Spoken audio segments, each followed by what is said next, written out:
The rain in Port Providence doesn't just fall, it attacks. It was slamming itself against the 3-story glass wall of the Skyline atrium, a relentless drumming that had been the soundtrack to my entire 8-hour shift. My name is Eliza Tran. I'm 24, and by day, I'm drowning in dissertation research on media ethics. By night, I pour overpriced coffee for the 1% at the Blue Dock kiosk, trying to keep my student debt from swallowing me whole. Tonight was a Tuesday. The mall was dying down, the fluorescent lights humming in a way that gets under your skin. I was wiping the espresso machine, my reflection staring back at me from the polished, chrome-tired eyes, dark hair pulled back in a bun that had given up hours ago. Only 10 more minutes. Then he appeared. It wasn't a normal entrance. People usually drift toward a coffee kiosk, drawn by the smell or the need for a fix. This man, he arrived. He moved with a stillness that seemed to suck the noise out of the air around him. He was tall, maybe 34, and wearing a dark suit so minimalist it looked more like an absence of light than fabric. It fit him perfectly, a custom job that probably cost more than my semester's tuition. He stopped at the counter, his presence a heavy weight. I saw a thin white scar cutting a neat line across his left cheekbone, disappearing into his hairline. It wasn't a brawling scar, it was clean, almost surgical. His gaze wasn't on the menu or on me. It was fixed on the small, acrylic, no filming or photography sign we kept by the register. He studied it, not like a customer, but like an inspector cataloging a building's weaknesses. He finally looked at me. His eyes were dark, and his expression was as calm and unreadable as the harbor at slack tide. "Black coffee, no sugar," he said. His voice was low, a gravelly baritone that vibrated in the air. I nodded, my hands moving on autopilot. "Just a drip coffee." "Just black, no sugar." As I turned to grab a cup, a new noise cut through the rain and the mall's muzak, a loud, obnoxious woo. A few yards away, a guy in a gray hoodie was shoving his phone, mounted on a gimbal, into the faces of a couple trying to read the mall directory. A bright LED on the phone blazed, and he was shouting into a lapel mic. "We're live. Port Providence. We got some late-night shoppers. What's in the bag? Huh? What's in the bag?" The couple recoiled, shielding their faces and hurrying away. The guy laughed, a high-pitched, grating sound, and panned his camera around. Looking for his next target, he spotted me, alone at the kiosk. "Oh, hello. Look at this. Folks, we got a beautiful barista working the late shift. Give us a smile, sweetheart." He strode over, whistling, the sound sharp and ugly. He leaned over the pastry case, shoving the phone right into my personal space. The LED was blinding. I flinched, holding up a hand. "Sir, you can't film in here. Please, I'm working." "Just being friendly. It's a public space." "Right, tell the stream. What's your name?" He zoomed in on my name tag. "Eliza Beautiful." "Come on, Eliza, don't be shy." My face was burning. I'm studying the ethics of this exact kind of predatory, low-rent media. And here I was, trapped by it. My fingers fumbled under the counter for the small, black button. I pressed it twice. The silent alarm that went directly to atrium security. The man with the scar, Axton Caravella, I'd later learn hadn't moved. He was just watching the streamer, his head tilted slightly, with a kind of detached curiosity. It took less than a minute.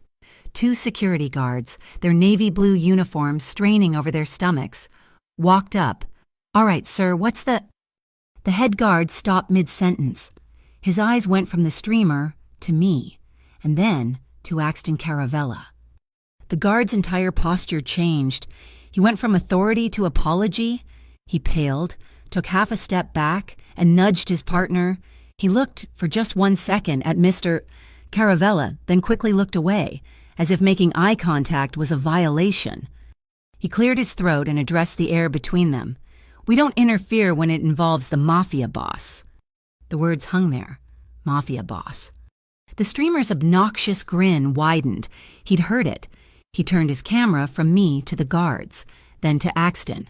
"Did you hear that? Did you clip that Mafia boss? Holy..." This is gold, so what? He owns the place. You guys work for him." The guards were already backing away, hands held up in a gesture of surrender. "We have a patrol on the upper level. Have a good night." They turned and walked away. Just like that, they left me. I felt a cold rush of anger, quickly followed by a prickle of genuine fear. The streamer was high on his sudden, perceived power. He turned back to me, his camera practically touching my nose. "So, Eliza, your bodyguards ditched you. Guess you're stuck with me. What's it like working for a—" A quiet clink cut him off. Axton Caravella had placed his empty paper cup on the counter. He hadn't moved quickly, but he was suddenly between me and the streamer. He was a solid wall in a dark suit. He didn't look at the guy's camera. He looked directly into his eyes. "Turn it off," he said. "It wasn't a request."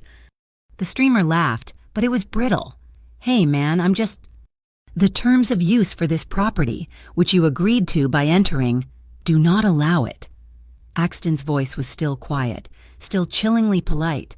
"You are harassing an employee. You're creating a disturbance." I gotta write public. "Policy 17, Axton said, his voice dropping another degree. Non-permitted commercial recording and infringement on tenant-customer privacy. You are in breach." He knew the mall's policy. He cited it by number. The streamer's bravado evaporated. He was looking at a man who wasn't just in the system. He was the system, or at least a system. The guy lowered his phone, the bright light finally clicking off. "Yeah, whatever, man, it's dead anyway," he lied, fumbling with his gimbal. "You'll leave the premises now," Axton stated. The streamer nodded quickly, shoving his gear into a backpack, but as he backed away, he fixed his eyes on me, his bravado returning now that Axton's back was to him. "This isn't over, you bitch. You'll regret this." He turned and practically ran toward the escalators. I was shaking, my anger at the guards now tangled up with a deep, cold dread of the man standing in front of me, the man they called Mafia boss. He turned back to me. That unreadable calm settled back on his features.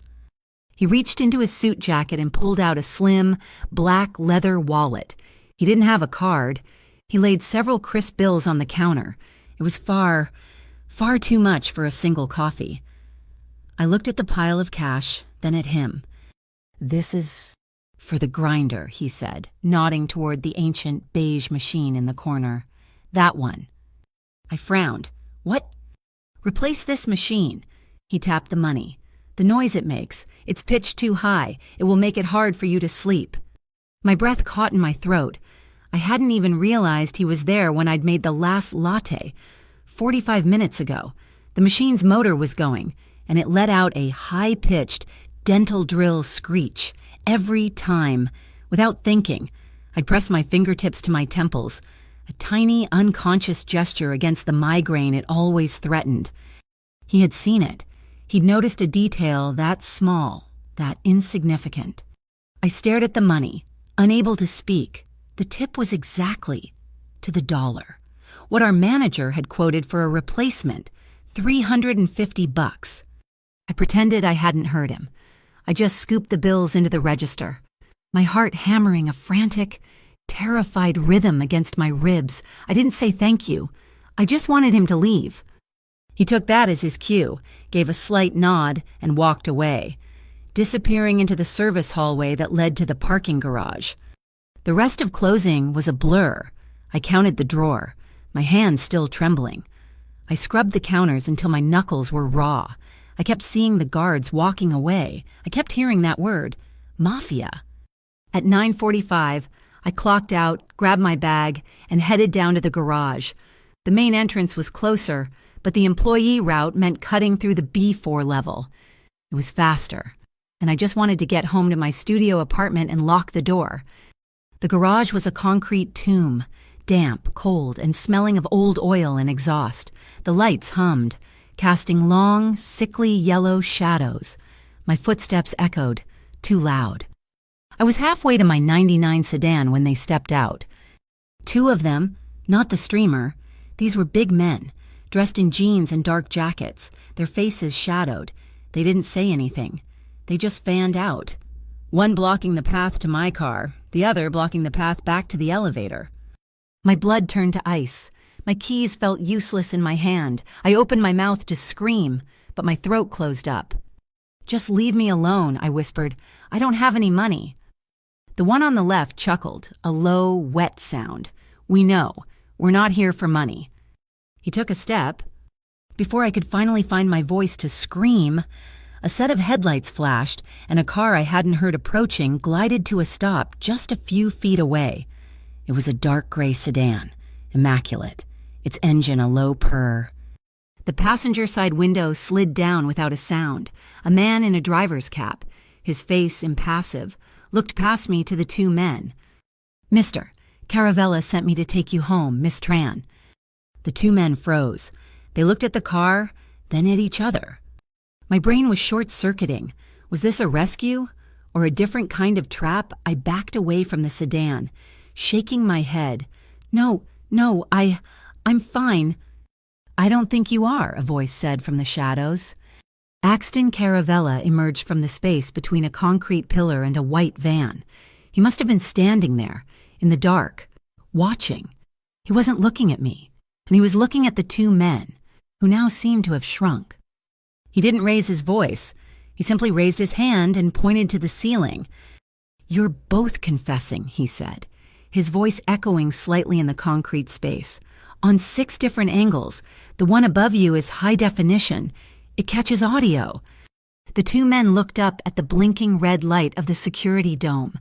Panic flashed across their faces. They weren't actors. They were thugs, and they'd been caught. They scrambled, shoving past each other and sprinting down the garage, their footsteps echoing as they disappeared up the ramp. I was left alone with him, my back pressed against a cold pillar. My heart felt like it was going to burst. The sedan driver simply said, "Sir." Axton waved a hand, and the car glided silently away, leaving us. He turned to me. "I'll walk you to the main street." It wasn't a question. He understood I wouldn't get in the car. This was the alternative.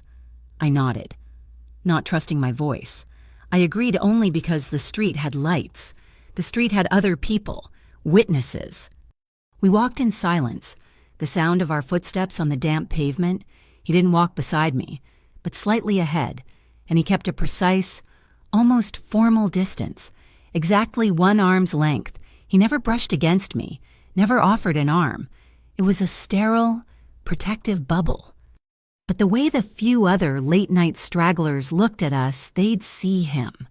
This imposing man in a perfect suit, and their eyes would slide right off him, as if they were afraid to look too long. Then they'd see me, and their gazes would linger, full of a strange mix of pity and curiosity. It made my skin crawl. I felt marked. We reached the corner of Piermont and 5th. The bus stop was just ahead, its little shelter glowing under a streetlight. He stopped. "Starting tomorrow night," he said, looking not at me but at the traffic light as it cycled from green to red. "Don't cut through the B4 garage." The words were flat, a statement of fact. "Why?" I finally managed to ask, my voice sounding thin. He turned his head and looked at a metal sign bolted to a light pole. It was a standard city sign, maintenance area, no public access. He met my eyes, because they know your route.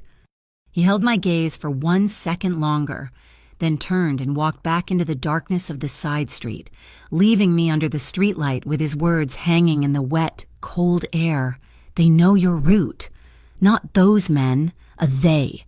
And the implication was terrifying. He knew it, too. I didn't sleep.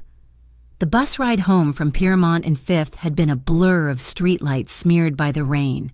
But Axton Caravella's final words were sharp and clear in my head, because they know your route. The next morning, in the cramped dorm room I shared at Riverside Commons, the gray Port Providence light did nothing to help my state of mind. My dissertation files were open on my laptop, but I was in a different rabbit hole. Google, Axton Caravella, nothing. No social media, no society pages, a ghost. Caravella Consortium. This time I got hit, sparse, corporate, and sterile. A website with a stylized C logo, claiming global import, export, and logistics solutions. Their headquarters was listed as a high-rise on the waterfront, but the search results were thin, suspiciously so, for a global company. I dug deeper, into the forums and the dark corners of the Port Providence press that real journalists avoided. There, the rumors bloomed. Night logistics. The shadow port, whispers about a network that controlled what moved in and out of the harbor after 2 a.m., a system that operated entirely parallel to the one that filed customs forms. There were no indictments, no arrests, just talk. My roommate, Maribel Ochoa, walked in, balancing a law school textbook and 2 coffees. She took one look at my screen. Deep dive. Find out who your new friend is. He's not my friend, I snapped, then rubbed my temples. Sorry, I'm just the guards. Mari, they called him Mafia boss and just left, and then he knew the mall's policy handbook by number. Maribel, ever the pragmatist law intern, sipped her coffee. So he's smart, and he's got leverage. That's not a crime. The guards abandoned me. Then 2 guys cornered me in the garage he specifically told me not to go to. Wait, he told you not to go? No, that came after, I corrected, feeling flustered. He warned me after he scared them off. He said, don't cut through B4. They know your route. How did he know my route? Maribel. Maribel was quiet for a second, processing. Okay, that's next level, but it sounds like a warning, a genuine one. A warning from the guy everyone is afraid of. I leaned back, frustrated. I don't get it. This guy, he's citing mall policy 1 minute and being called a mob boss the next. Does the Mafia even have, an ISO for risk management? Maribel let out a short, dry laugh. They probably just call it overhead, Eliza. And honestly, their risk assessment is probably better than this university's. Look, just be careful. These old Port Providence families, they're not mafia like in the movies. They're consortiums. They're logistics. They're investors. They're woven into the concrete of this city. You don't tug on that thread unless you want the whole building to shake. Her words stuck with me all the way to my afternoon seminar. My professor, Dr. Albright, was outlining our final paper. The topic, he announced, is identifying and analyzing non-state power structures. I'm not talking about NGOs. I'm talking about the systems of authority that exist in the absence of the state. The neighborhood crews, the corporate enclaves, the data brokers, the mechanisms that enforce their own rules, entirely outside the law. My mind flashed, sharp as a camera strobe, to the 2 guards, their hands up, backing away. We don't interfere. It wasn't theoretical. It wasn't an academic prompt. It was the Skyline Atrium. It was Axton Caravella. I knew exactly what I was going to write about. That night, I took the long way to work. I didn't even go near the B4 entrance. I walked in through the main doors, with the shoppers and the tourists, my keys clutched in my fist. The shift was dead, the rain had started again, and the atrium was a ghost town. I was wiping down the new grinder, the $350 grinder that had been delivered that morning, paid for in cash by Atrium Customer Relations, when the clock on the register flipped to 9:07 p.m. And just like that, he was there. The precision of it sent a chill down my spine. Not 9, not 9:10, 9:07. He was wearing another dark suit, this one a deep charcoal. He stopped at the counter. Black, no sugar. I nodded, my hands tight. I forced myself to work, to observe, to be the researcher. I was a student of media, of systems. He was a system, so I studied him. When he paid, I watched his hands. He didn't use cash this time. He pulled a card from the same slim wallet. It wasn't a black Amex or some anonymous, untraceable crypto card. It was a brushed metal debit card, Seastone Bank. I knew Seastone. It was the most boring, respectable old money bank in Port Providence. They sponsored the opera and the new wing at the art museum. Their reputation was spotless, clean, as Maribel would say. As I was running the card, my eyes drifted past him. At a small table near the fountain, a woman with a shock of elegant silver hair was sitting alone. She looked like she could be a professor or someone's wealthy grandmother.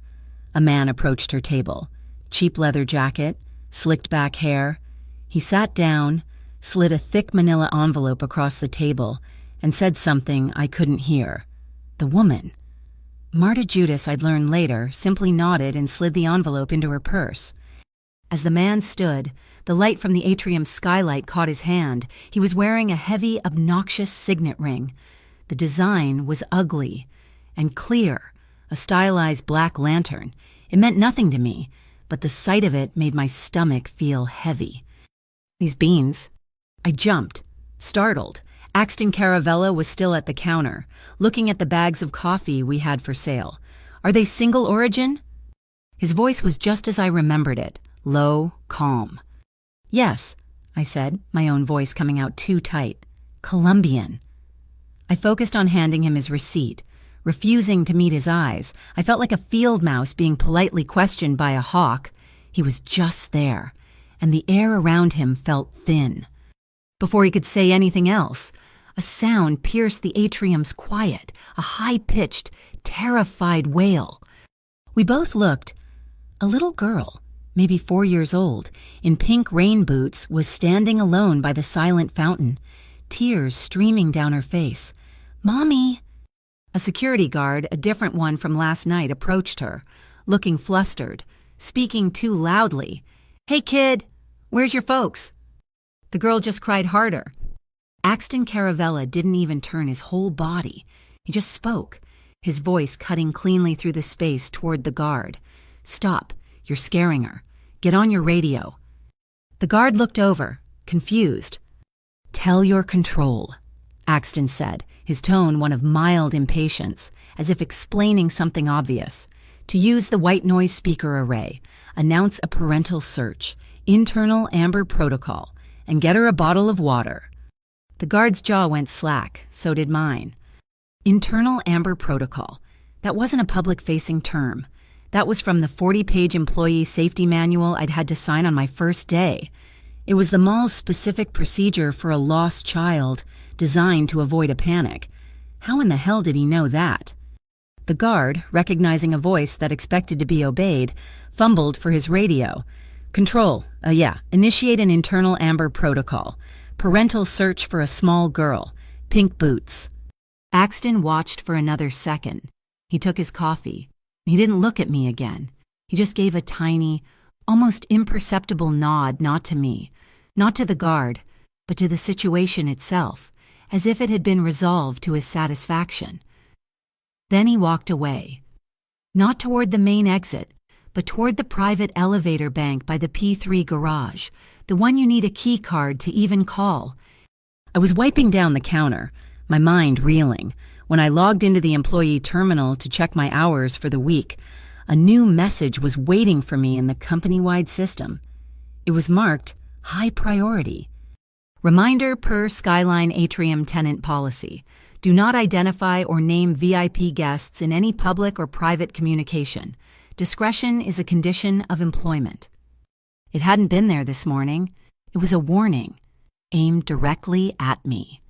That night, I got home just after 10:30. I was sitting on my bed, laptop open, trying to force myself to read a 50-page article on Foucault, when my email pinged. It was from a no-reply address, a string of random numbers and letters from an encrypted service. The subject line was only 4 words. Don't take the shortcut. My blood went cold. There was one attachment, an audio file. My fingers were trembling as I plugged in my headphones and clicked play. The quality was terrible, full of static and background noise, like it had been recorded from inside a pocket, but I could hear 2 voices. One was muffled, the other was sharp, with a distinct Port Providence accent. "Just make sure it's done. I don't want excuses." "He'll be there," the second voice said, the man with the slicked back hair, the man with the black lantern ring. "Tell him Friday night, B4. The package arrives. No delays." Friday night, B4. The location, the time, a package, the same garage he warned me about. I ripped my headphones off, my heart hammering. This was evidence. This was real. I ran into the main room. Maribel was highlighting a textbook. "Maribel, you have to hear this." I played it for her. Her face went pale. Eliza, what is this? I got it from an anonymous email. Don't take the shortcut. Mari, that's the B4 garage. That's a drop, a deal, something. Okay, she said, closing her textbook. Okay, delete it. What? No, I have to report it. I'll go to the municipal safety office. They handle property and security standards. This is happening on Atrium property. I was babbling. I knew it. The safety office was a joke, a bureaucratic black hole, but I was terrified of going to the real cops. And say what? Eliza, Maribel stood up, that an anonymous email sent you an illegal recording of two guys you can't identify, one of whom you think you saw wearing a weird ring. They'll laugh you out of the building, or worse, they'll file a report, and that report will get seen by someone who tells the Black Lantern guys that some barista is listening to their private conversations. She put her hands on my shoulders. Listen to me. If this is the Black Lantern outfit that's not just some street gang, they're old bad news. If you're caught between them and Caravella, honestly. She sighed, hating the words she was about to say. The guy who knows the mall's security protocols might be the safer option. I pulled away, infuriated. Safer, Maribel? He's the reason security walked away. He's part of the same system. I am not. I'm not going to be protected by anyone. I am not trading one boss for another. I'm not saying trade, she said softly. I'm saying be smart. You're a grad student, Eliza, not a cop. I went back to my room, my hands shaking with adrenaline and anger. She was wrong. She had to be. I wouldn't let this place, this city, make me that cynical. I wouldn't be a pawn. But Friday night, B4. The words echoed in my head, along with Axton's warning. They know your route. I sat down at my desk, my anger turning into a cold, practical fear. I opened my laptop. I deleted the email. I deleted the audio file. Then I opened a new tab and pulled up the Port Providence bus schedule. I mapped out a new route home, the Harbor Loop 6. It ran late, and it dropped me 8 blocks from my dorm, but it went nowhere near the Skyline Atrium or the waterfront. It was the long way. The next night, I took the Loop 6. The bus was mostly empty, smelling of wet wool and stale cigarettes. I sat near the back, watching the rainy city slide by. At the Piermont stop, a man got on, and he was wearing a simple dark coat and a flat cap. He paid his fare and sat near the front, opening a newspaper. It was in a language I couldn't identify, the letters all sharp angles. Cyrillic, maybe. He turned a page, the paper crinkling, as he did. His eyes flicked up, meeting mine for a fraction of a second in the dark reflection of the window. He looked away instantly, back to his paper. My stomach dropped to the floor. It was him, the impassive face, the man who had been driving Axton Caravella's gray sedan. He was on my new bus, and he was watching my new route. The driver on the Harbor Loop 6 bus last night, he never looked at me again. He just got off at a stop in the warehouse district, a place with no houses and no people, and disappeared into the rain. I'd spent the entire night staring at the ceiling, my paranoia coiling into a tight, cold knot. Axton Caravella wasn't just warning me. He was tracking me. He had taken away my illusion of a new, safe route. Tonight was Friday. The night from the audio file. Friday night, B4. The package arrives. I felt sick. I'd copied the audio file onto a cheap, disposable USB drive and tucked it into my jeans pocket. I didn't know why. Maybe to give to the cops. Maybe to throw in the river. Maybe as a talisman, a piece of evidence that proved I wasn't crazy. I clocked in at 2 p.m. Every time the atrium's main doors hissed open, I flinched. The day shift manager, Nevin, was on. He was a creature of spreadsheets and frantic optimism, blissfully unaware of the shadows that paid his salary. "Eliza, thank goodness," he chirped, wringing his hands. "The regional manager is coming in tomorrow, and our sales numbers are down, like 4%. We need to push the holiday blend. Upsell, upsell." I just nodded, my throat too tight to speak. At 8:30, a full 37 minutes before his scheduled 9:07 appearance, Axton Caravella walked up to the counter. The break in his pattern was more alarming than the pattern itself. He wasn't empty-handed. He was carrying a large, heavy cardboard box. He placed it on the counter between us. The logo on the side was for a Breville Barista Pro, an espresso machine with a built-in grinder. It was the exact, specific stainless steel model I had been staring at online for 6 months, the one I had on a private Amazon wish list, the one I'd told no one, not even Maribel, about. My blood didn't just run cold, it froze. What is this? I whispered. Me? The other one, he said, gesturing to the new $350 grinder that had arrived after his tip, is for drip. It's loud. We can't accept this, I said, my voice shaking. This must be over $1,000. I accept it. Nevin came bustling over, his eyes wide with joy. Is this a customer donation? Oh, my goodness, sir. Thank you. This will bump our numbers for sure. We can finally do proper espresso. Nevin grabbed a box cutter and started slicing the tape, oblivious to the suffocating tension that was pressing in on me. Axton Caravella hadn't looked at Nevin. His eyes were on me. The noise, he said, his voice a low murmur just for me, was affecting your hearing. I stared at the box, at this impossible, terrifying gift. It wasn't a gift. It was a message. I know what you want. I know where you browse. I know you.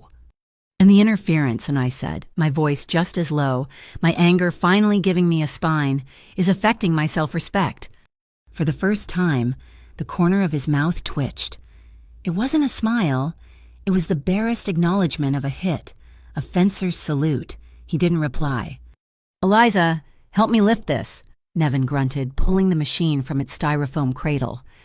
I was so flustered, so furious, that when I turned to grab a cleaning cloth, my elbow knocked a stack of our heavy glass mugs. One of them toppled off the counter and shattered on the tile floor. Damn it, I hissed, kneeling instantly. Nevin, get the dustpan. Oh, careful, he fretted, scurrying to the back. I started picking up the larger shards, my hands trembling with rage, a sharp, jagged piece sliced right through my glove and into the palm of my hand. Ow! I flinched, pulling my hand back. A bright red line of blood welled up instantly, dark against my skin. Before I could even stand, he was there. I hadn't heard him move. He was hunkered down on the outside of the kiosk, his $1,000 suit jacket brushing the dirty floor. He said nothing. He simply held out his hand. In his palm was a small, flat, brushed metal case. It was dark gunmetal gray, and engraved in the corner, in a minimalist, sharp font, were 2 letters, AC. He popped it open with his thumb. Inside, nestled in black velvet, were 2 fabric bandages. I stared at them, then at him. This was an intimacy that felt more violating than a threat. He was offering me a Band-Aid. My hand was dripping. Blood was spotting the clean tile. I hesitated, my pride warring with the simple, practical need. Slowly, I reached out and took one. My fingers brushed his. His skin was warm, his hand steady. I fumbled with the paper wrapper, my hands still shaking. I pressed the bandage over the cut, the simple fabric a stark contrast to the cold, ornate case it came from. Thank you, I muttered, refusing to look at him. I stood up, just as Nevin returned. Oh, dear, are you okay? Eliza, did you get it? I'm fine, I said, pulling my glove back on. And then the world went black. It wasn't a flicker. It was a total, sudden death power cut. The atrium was plunged into absolute darkness. Nevin yelped. I heard a woman scream in the distance. I froze, my heart leaping into my throat. A half-second later, the dim orange emergency lights kicked on, casting long, terrifying shadows across the marble floor. The atrium was a tomb, lit by dying embers. Nevin was breathing hard. Oh, goodness, the main breaker. I have to call facilities. He scrambled for his phone, his flashlight beam wobbling frantically. I hadn't moved, but Axton Caravella, I realized, hadn't moved either. He was standing exactly where he'd been when the lights went out. He was just a silhouette against the distant orange glow. He wasn't startled. He wasn't reaching for a phone. He was perfectly, unnaturally still. I realized with a jolt, more comfortable in the dark than he was in the light. He belonged to it. Then, as suddenly as it had vanished, the power surged back on. The main lights hummed, the fountains roared to life, the music blared back into existence. Nevin let out a sob of relief. Oh, thank heavens! And in that first bright fluorescent glare, I saw him. Across the way, lingering by the fountain, was the man from 2 nights ago. The man with the slicked-back hair and the cheap leather jacket, the man with the black lantern signet ring. He was looking right at our kiosk. He was looking right at Axton. My blood, which had just started to flow again, turned back to ice. Friday night, B4, the package arrives. I turned to Axton, and he was watching the man, his expression flat, unreadable. The man at the fountain saw Axton see him. He gave a smug, insolent smirk, then turned and sauntered into the crowd, heading for the exit. My hand, inside my pocket, closed around the small, cheap USB drive. Axton turned his gaze back to me. It felt like he was seeing straight through my skin, into my pocket, and reading the data on the drive. "Do you have something you want to give me, Eliza?" he asked. His voice was so quiet, I barely heard him over the resurrected fountain. My God, he knew. He didn't think. He knew. He knew about the email, the audio, the man on the bus. He knew I was a loose thread. I looked at Nevin, who was happily trying to figure out how to plug in the new espresso machine. I looked at the spot where the black lantern man had stood. I looked at the bandage on my hand. Maribel's voice, the safer option. My hand was shaking so badly I could barely get it out of my pocket. I palmed the USB drive, keeping it hidden. "My shift is over," I said to Nevin, my voice cracking. "I'm clocking out." "What? Oh, okay, Eliza. See you tomorrow, and thank you again, sir." I grabbed my bag, my movements jerky, and walked around the counter. I stopped in front of Axton. I didn't look him in the face. I just held out my closed fist. "I just want this atrium to be safe," I whispered, pressing the drive into his hand. It was a plea. His fingers closed around it. He didn't look at it. He slid it into his suit pocket.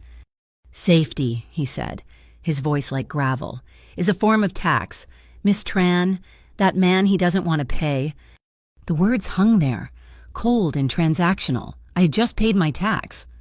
I had to ask, "What are you to this place, to the skyline atrium?"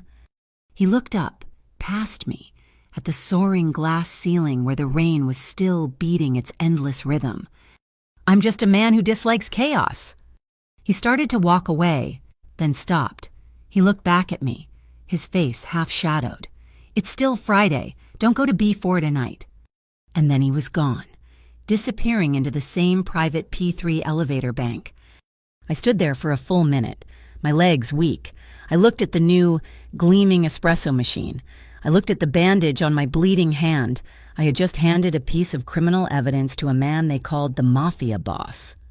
I finally made it back to my dorm, my mind a screaming void. I had chosen a side. Or had I? I sat on my bed, the quiet of the room deafening, the new machine. It would be quiet. It would run smoothly, tamping down the espresso, steaming the milk, all with a low, expensive hum, like the sound of distant rain. My heart was pounding, a terrible, conflicting rhythm of fear and something else, a dark, terrifying pull. He had seen I was in trouble, and he had helped, but it was the help of a spider, reinforcing the web. My laptop pinged. Another email. Another anonymous, encrypted address. The sender was different from the first time. The subject, the glass bridge. I opened it. The message was 3 lines. "Don't trust Caravella. He's not protecting you. He's claiming you. If you want the real story, be at the Harbor Line Glass Bridge. 11 p.m. Come alone." I looked at the clock. It was 10:15. This was it. This was the third way. The person who sent me the audio or someone else, someone against both Caravella and Black Lantern. I was a pawn. I was being moved around a board I couldn't see. I stood up. I couldn't just hide. I couldn't let Axton Caravella handle it. I couldn't let the Black Lantern scare me into silence. I was a researcher. I studied systems. It was time to stop observing and start pushing. I pulled on my rain jacket and grabbed my keys. I texted Maribel, "Hey, I'm going for a walk. Can you do me a favor? Open the Find my app. Just keep an eye on my dot, okay?"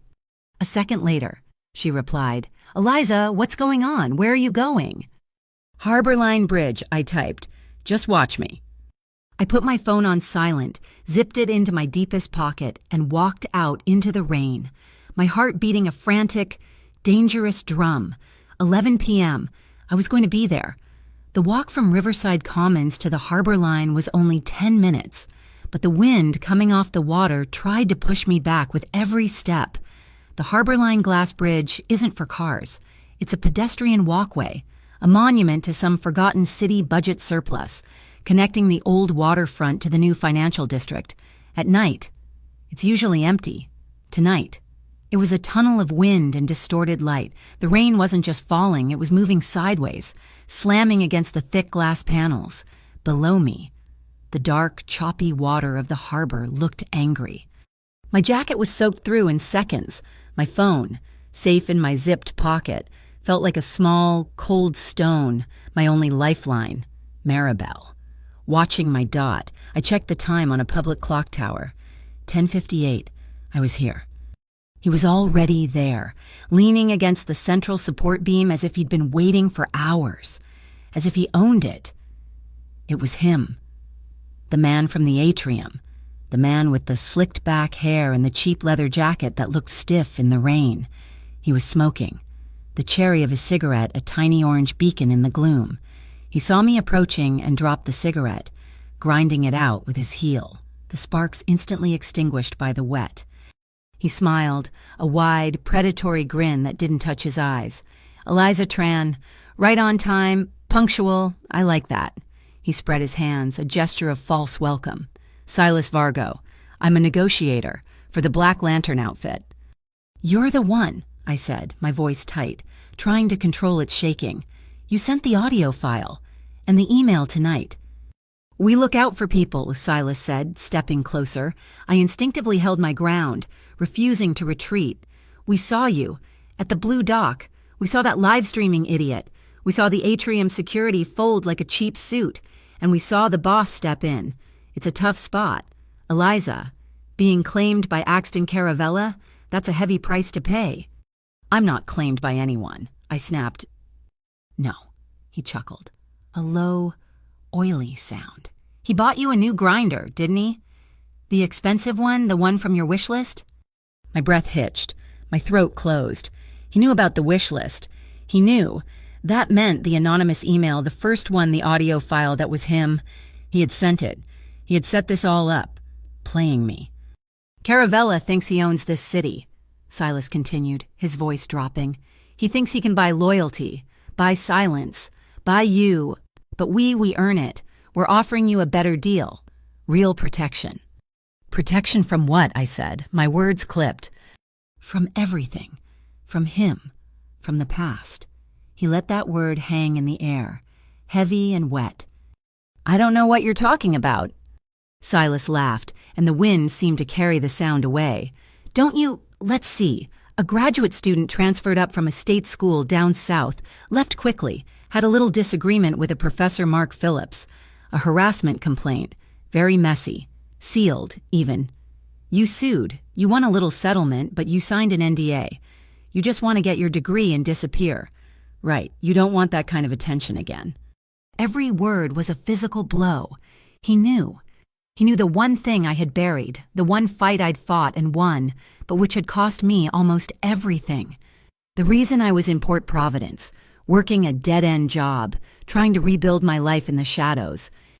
"All we're asking for," he said softly, moving into my personal space, "is a little cooperation. You're inside now. You're his new interest. You just listen. You tell us what he says. In exchange, that little past of yours, it stays buried, and the Black Lanterns, we make sure you walk home safe, for real." I looked at him, at his smug, confident face. This was the third way. This wasn't an escape. It was just a different cage, and a dirtier one. No. Silas's smile vanished. The mask of the negotiator dropped. No, Eliza, you're not seeing the board. You think you're safe with him? The atrium security guards, they won't touch the Mafia boss. They're scared of him. He poked a finger at my chest. But we aren't. We'll touch him, and we'll touch anyone he protects. He took a threatening step toward me. I took a step back, my heel hitting the metal girder. The wind howled, rattling the glass panels, a high-pitched scream. And then I heard it. Another sound, a different high-pitched, electronic whine. It was getting closer, cutting through the wind. Silas heard it too. He looked up, his eyes scanning the dark sky. What the hell? Thwack! A black object, about the size of a dinner plate, fell out of the sky and shattered on the walkway right at my feet. It was a drone, a quadcopter. Its little propellers were still twitching, broken. A voice boomed out, amplified, seeming to come from the sky itself.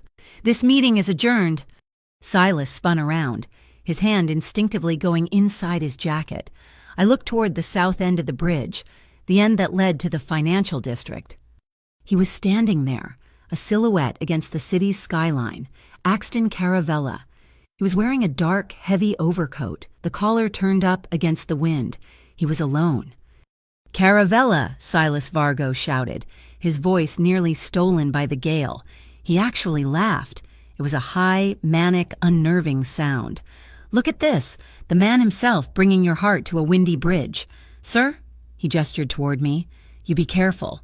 You might slip. You might drop it." Axton didn't respond to the taunt. He just walked forward, his steps measured, unhurried, his expensive leather shoes making no sound on the wet metal. He stopped when he was exactly, I noted, 3 paces from Silas. The air between them crackled, more electric than the storm. "This doesn't concern her," Axton said. His voice wasn't amplified, but it cut through the wind, low and sharp. "Oh, I think it does," Silas sneered. "She's the new variable, the one you noticed, the one you sent your driver to follow on the bus." My stomach turned. He'd seen the driver too. They were watching each other, with me in the middle. "Leave the atrium," Axton said. It wasn't a request, it was a term. "Stop harassing the tenants. Stop interfering with the staff. Take your business back to the South Dock." "And why?" Silas said. "Would I do that?" "In exchange," Axton said, his voice flat. "I'll clear your new container line, the one stuck in customs, the one from Antwerp. It will be on the street by Monday." My mind reeled. A container line. He was trading what illegal goods stolen cars. For me, he was using his power, his network, to clear a path for his rival. Silas actually looked tempted. For a second, his negotiator brain was working, calculating the value. Then his smile returned, colder this time. "No, I don't think so. I think I like the atrium. It's clean. And I think I like this new arrangement better."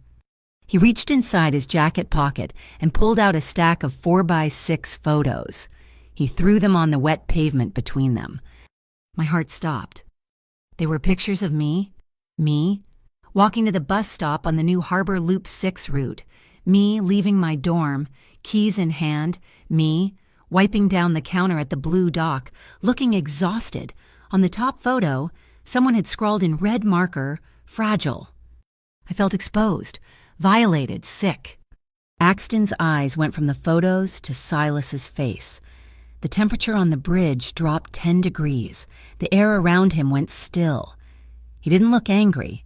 He looked empty, like a void. He looked at me, and for a second, the mask was gone. I saw something tired. "Eliza, you can go home now.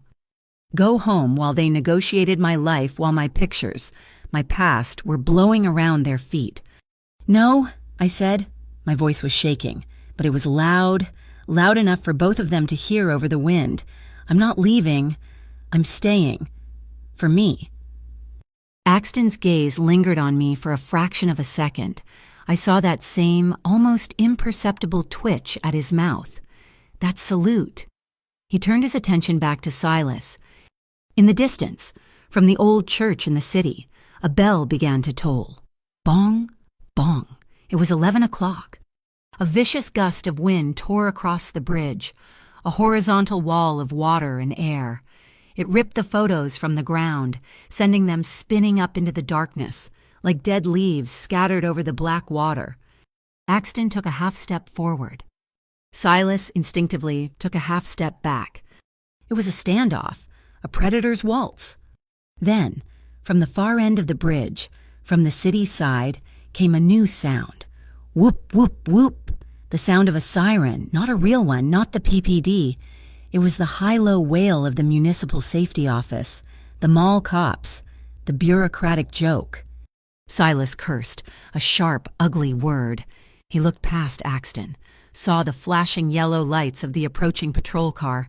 This isn't over. Caravella. He backed away, then turned and sprinted, running toward the old waterfront side of the bridge. He vaulted over a side railing and disappeared down a maintenance ladder I hadn't even seen. As he vanished, his voice echoed up, "See you at Calder Dock when the tide changes." The municipal safety car pulled up, its spotlight sweeping uselessly over the bridge. 2 officers got out, looking confused and wet. Axton didn't even look at them. He was watching the space where Silas had disappeared. He stood there for a long moment. Then he slowly unbuttoned his heavy wool overcoat. He walked over to me. I was shaking, not from the cold, but from the adrenaline, from the violation of the photos, from the realization of what I was in. He didn't say anything, just draped the coat over my shoulders. It was incredibly heavy, lined with silk, and it smelled faintly of clean wool and something metallic, like the city air itself. It was impossibly warm.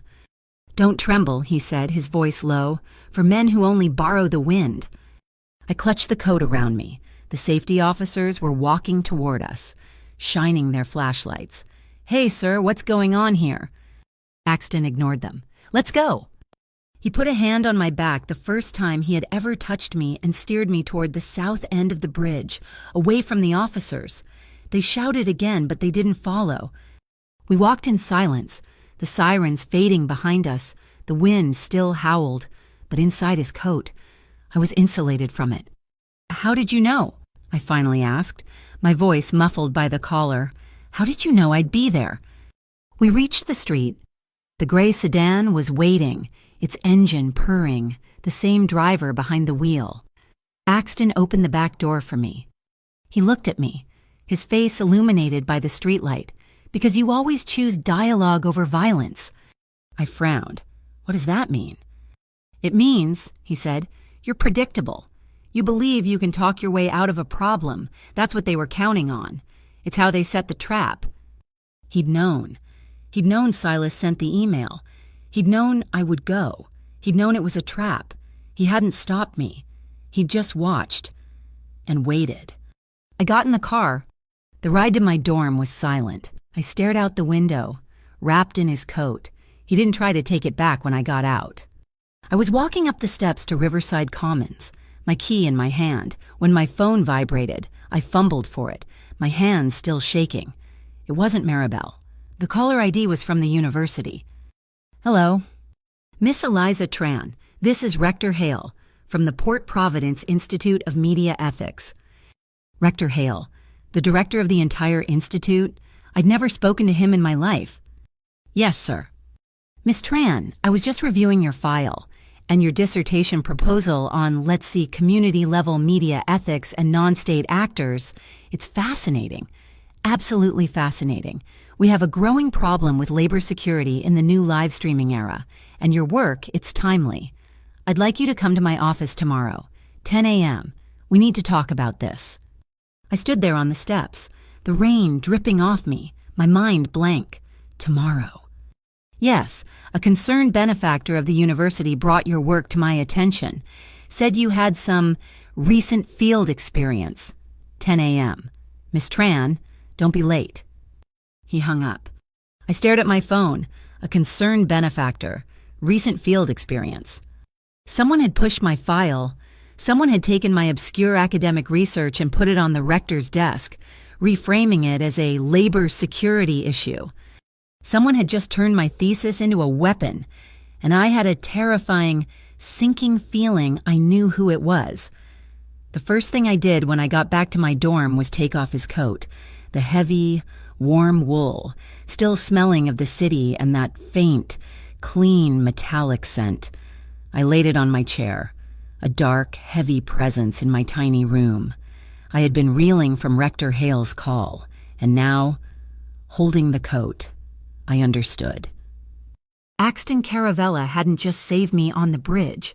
He hadn't just shown up. He had repositioned me. My dissertation wasn't just a student paper anymore. It was a timely analysis of labor security. I wasn't just a barista who saw too much. I was a scholar with recent field experience. He hadn't just given me a coat. He'd given me armor. He'd taken my academic theories about non-state power structures and made them relevant to the actual state. The 10 a.m. meeting with Rector Hale was surreal. He didn't ask about the bridge. He didn't ask about the atrium. He asked about my thesis. This concept of a power vacuum in public commercial spaces. It's brilliant. Miss Tran, truly, the concerned benefactor who flagged your file was right. You're onto something. He was using my own words, the ones I'd written months ago, to describe the thing I had just lived. I walked out of his office with a new, funded research grant and a dazed, sick feeling I had been laundered. It was when I stopped for a coffee not at the atrium, never there again, off shift, that I saw the headline on the Harbor Ledger newsstand. IFCB launches probe into Port Providence night logistics. My blood turned to ice water. It was the front page. The article was vague, citing anonymous tips and financial irregularities in customs data.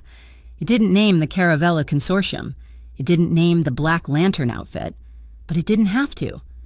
The USB drive, the audio file I had given him, he hadn't just listened to it. He'd aimed it. He hadn't sent it to the local cops. He'd sent it to the feds. He'd used my anonymous tip to start a fire, one big enough to burn his rivals, but one he clearly thought he could control. The city, which had felt stable and solid, was suddenly a sheet of thin ice, and Axton Caravella was the one deciding where to step. The fallout was immediate. By the time I got to my 2 p.m. shift at the Blue Dock, the entire atrium was vibrating with tension. The mall manager, Nevin, wasn't at the kiosk. He was in the glass-walled management office, pacing. "Eliza," he squeaked, running out when he saw me. "You're here, thank goodness. Have you seen the memo from the MCA?"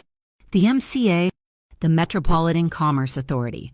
They're in a panic over the IFCB probe. They're trying to cover themselves. They just sent a new directive.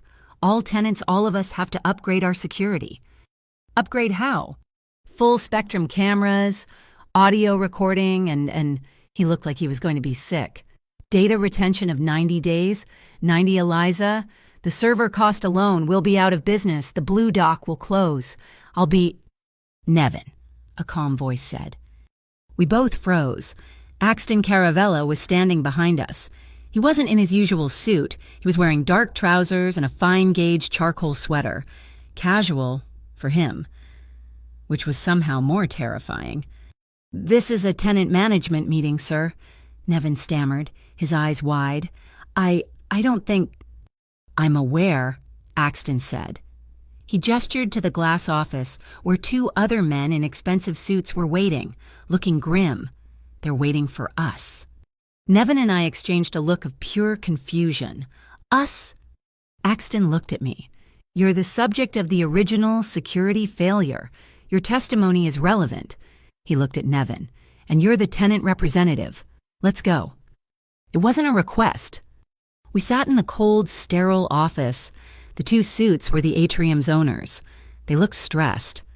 This 90-day retention is an outrage. The older suit, a man named Davies, snapped. "It's an illegal overreach by the MCA. We'll fight it in court." Axton, who had taken a seat in the corner as if he were just an observer, spoke for the first time. He wasn't a shareholder. He was just there, like a fact. "Mr. Davies," he said, his voice quiet, What is the atrium's current insurance liability policy regarding tenant safety and employee harm Section 4B? I believe... Davies froze. His face went pale. Because, Axton continued, if an employee, say, Miss Tran, were to file a civil suit for failure to protect, citing the original incident with the streamer and then the subsequent incident in the garage, your liability would be significant. That's... Davies sputtered. And what is the MCA's standard penalty for non-compliance with a Class A security directive? Axton pressed on, his voice still conversational. Is it a fine, Mr. Davies, or is it grounds for immediate business license suspension? Given the current IFCB probe, I wonder how aggressive they're feeling. I watched, mesmerized. He hadn't raised his voice. He hadn't threatened anyone. He hadn't issued a single command. He'd just asked questions. He'd laid out the legal and financial traps so perfectly that Davies had no choice but to walk into it. He was using the law as his weapon. He was forcing the atrium to upgrade its own security, to make it harder for groups like the Black Lanterns to operate on his turf. Davies deflated. I'll call our vendor. We'll comply. Silas Fargo's counterattack came 12 hours later. I was in the dorm library when Maribel ran in, her face white. Eliza, you need to see this. She slammed her laptop on the table. It was a video, already going viral on a local gossip site. The title, Skyline Barista, the mob's newest asset. He'd done it. Silas had taken the original streamer's footage, the part where I was smiling at a different customer, and cut it right next to Axton stepping in. Then, he'd spliced in grainy, zoomed in footage from the garage, the part where Axton's sedan pulled up to rescue me. Out of context, it didn't look like a rescue. It looked like a pickup, a clandestine meeting. The clip ended with the photo of me he'd thrown on the bridge, the one with fragile scrawled on it. The comment section was a sewer. Gold digger, she's obviously with him. That's Axton Caravella. My dad told me about him. She's playing with fire. She probably set up the streamer guy herself to get his attention. I'm a media student at PPIME. That's her. She's in my program. Disgusting. My hands were shaking. This was my past. This was the harassment I'd fought so hard to escape, starting all over again. But this time, it was public. My phone rang, unknown number. I picked it up, walked to a private study room, and shut the door. Hello? My legal team, Axton's voice said, no greeting. Can have that video and its host server scrubbed from the internet in 1 hour. I closed my eyes. The offer was so tempting, to make it all just go away, to let him clean it up. But this was my name. This was my field. No, I said, my voice shaking but firm. Silence on the other end. You can't scrub an idea, Mr. Caravella, I said, finding my strength. If I'm silent, it looks like I'm guilty. This is a media attack. I'm going to refute it with a media response. Publicly. He was quiet for a long time. I could hear his breathing. As you wish, he said, and hung up. I immediately called Maribel's friend, the one who ran the independent Night Watch Providence podcast. Leo, it's Eliza Tran. I need to come on your show tonight. 3 hours later, I was in a tiny basement studio, a microphone in front of me. Leo, the host, looked nervous. Eliza, this clip is heavy. Are you sure? I'm sure, I said. But we're not going to talk about the clip. We're not going to talk about him. We're going to talk about the guards. And I did. For 30 minutes. I laid out my thesis. I told the story of that first night, of pressing the button, and of the 2 men in uniform walking away. This isn't about one man, I said, my voice clear and steady. This is about a structural failure. We put minimum wage security personnel in a position where they have to make an impossible choice, their job, or their personal safety. We have created a power vacuum in our public spaces, and when that happens, we can't be surprised when someone else steps in to fill it. The phrase, "we don't interfere," is not a personal failure, Leo. It's a policy failure. The system is broken. The podcast dropped at midnight. By morning, it was the #1 topic in Port Providence. "We don't interfere" was trending. It wasn't just me. Retail workers from other malls, waitresses from downtown restaurants, nurses from the private hospitals, they all started sharing their own stories of being told not to interfere when a powerful person was involved. I had entirely by accident given a voice to the entire city's service industry, and the feds had listened. The next day, a formal, embossed envelope was delivered to my dorm. The Interstate Financial Crimes Bureau, IFCB, cordially invites Miss Eliza Tran to provide a voluntary statement as a civilian witness to their ongoing investigation. Eliza, Maribel said, her law student brain kicking in. Civilian witness is code. They don't have enough to charge anyone with anything real, so they're on a fishing expedition. This is a deposition, but they're trying to get you in a room without a lawyer. Don't go. I have to. Mari, this is the system. It's the right thing to do. Is it? She countered. Or is it just a different windy bridge? The unknown number call came an hour later. You accepted the invitation, he stated. It wasn't a question. It's my civic duty, as I said, gripping the phone. A long, heavy sigh. When you walk into that room, Eliza, you will find two types of people. There are those who need the truth and those who need a hostage. Be very sure you know which one you're talking to. He hung up. A hostage. He meant they'd use my testimony, my story about the security failure to build a case they wanted. A case that could, perhaps, lead to him. I sat there, my mind racing. He was right, so I'd need insurance. I called the IFCB agent on the letter. I'll be there, I said, but I have one condition. My research, which you're probably aware of, is about institutional transparency. Therefore, I require the session to be available via a secure internal stream to the Metropolitan Commerce Authority for their own review of the atrium's security failures. The agent on the other end was silent. I had just tied his federal investigation to the city's bureaucratic headache. He couldn't refuse without looking like he was hiding something. That is highly irregular, Miss Tran. These are irregular times. I said, that's my condition. We'll accommodate. The morning of the meeting, a small box was delivered to the dorm. No card. Inside, on a bed of black tissue, were 3 stems of blue lilies. They were a deep, impossible electric blue. Okay, that's him, Maribel said, peering at them. Definitely him. Creepy, beautiful, and weirdly sad. I wasn't sure. They didn't feel like him. They didn't feel like a transaction. As I was walking into the federal building, my suit jacket feeling stiff, my phone buzzed with a text, unknown number. The tide changes tonight.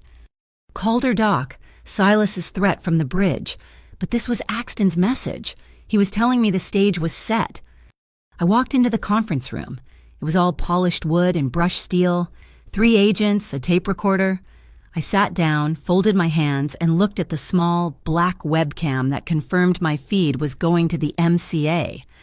And I did exactly what I had practiced. I didn't speculate. I didn't name names. I didn't mention the Black Lanterns. And I never, ever said the name Caravella. I just told my story. The issue began with a systemic failure of on-site security. For 45 minutes, I presented my thesis, using my own harassment as the core case study. I talked about the failure of policy, the lack of training, and the creation of a power vacuum. The agents were visibly frustrated.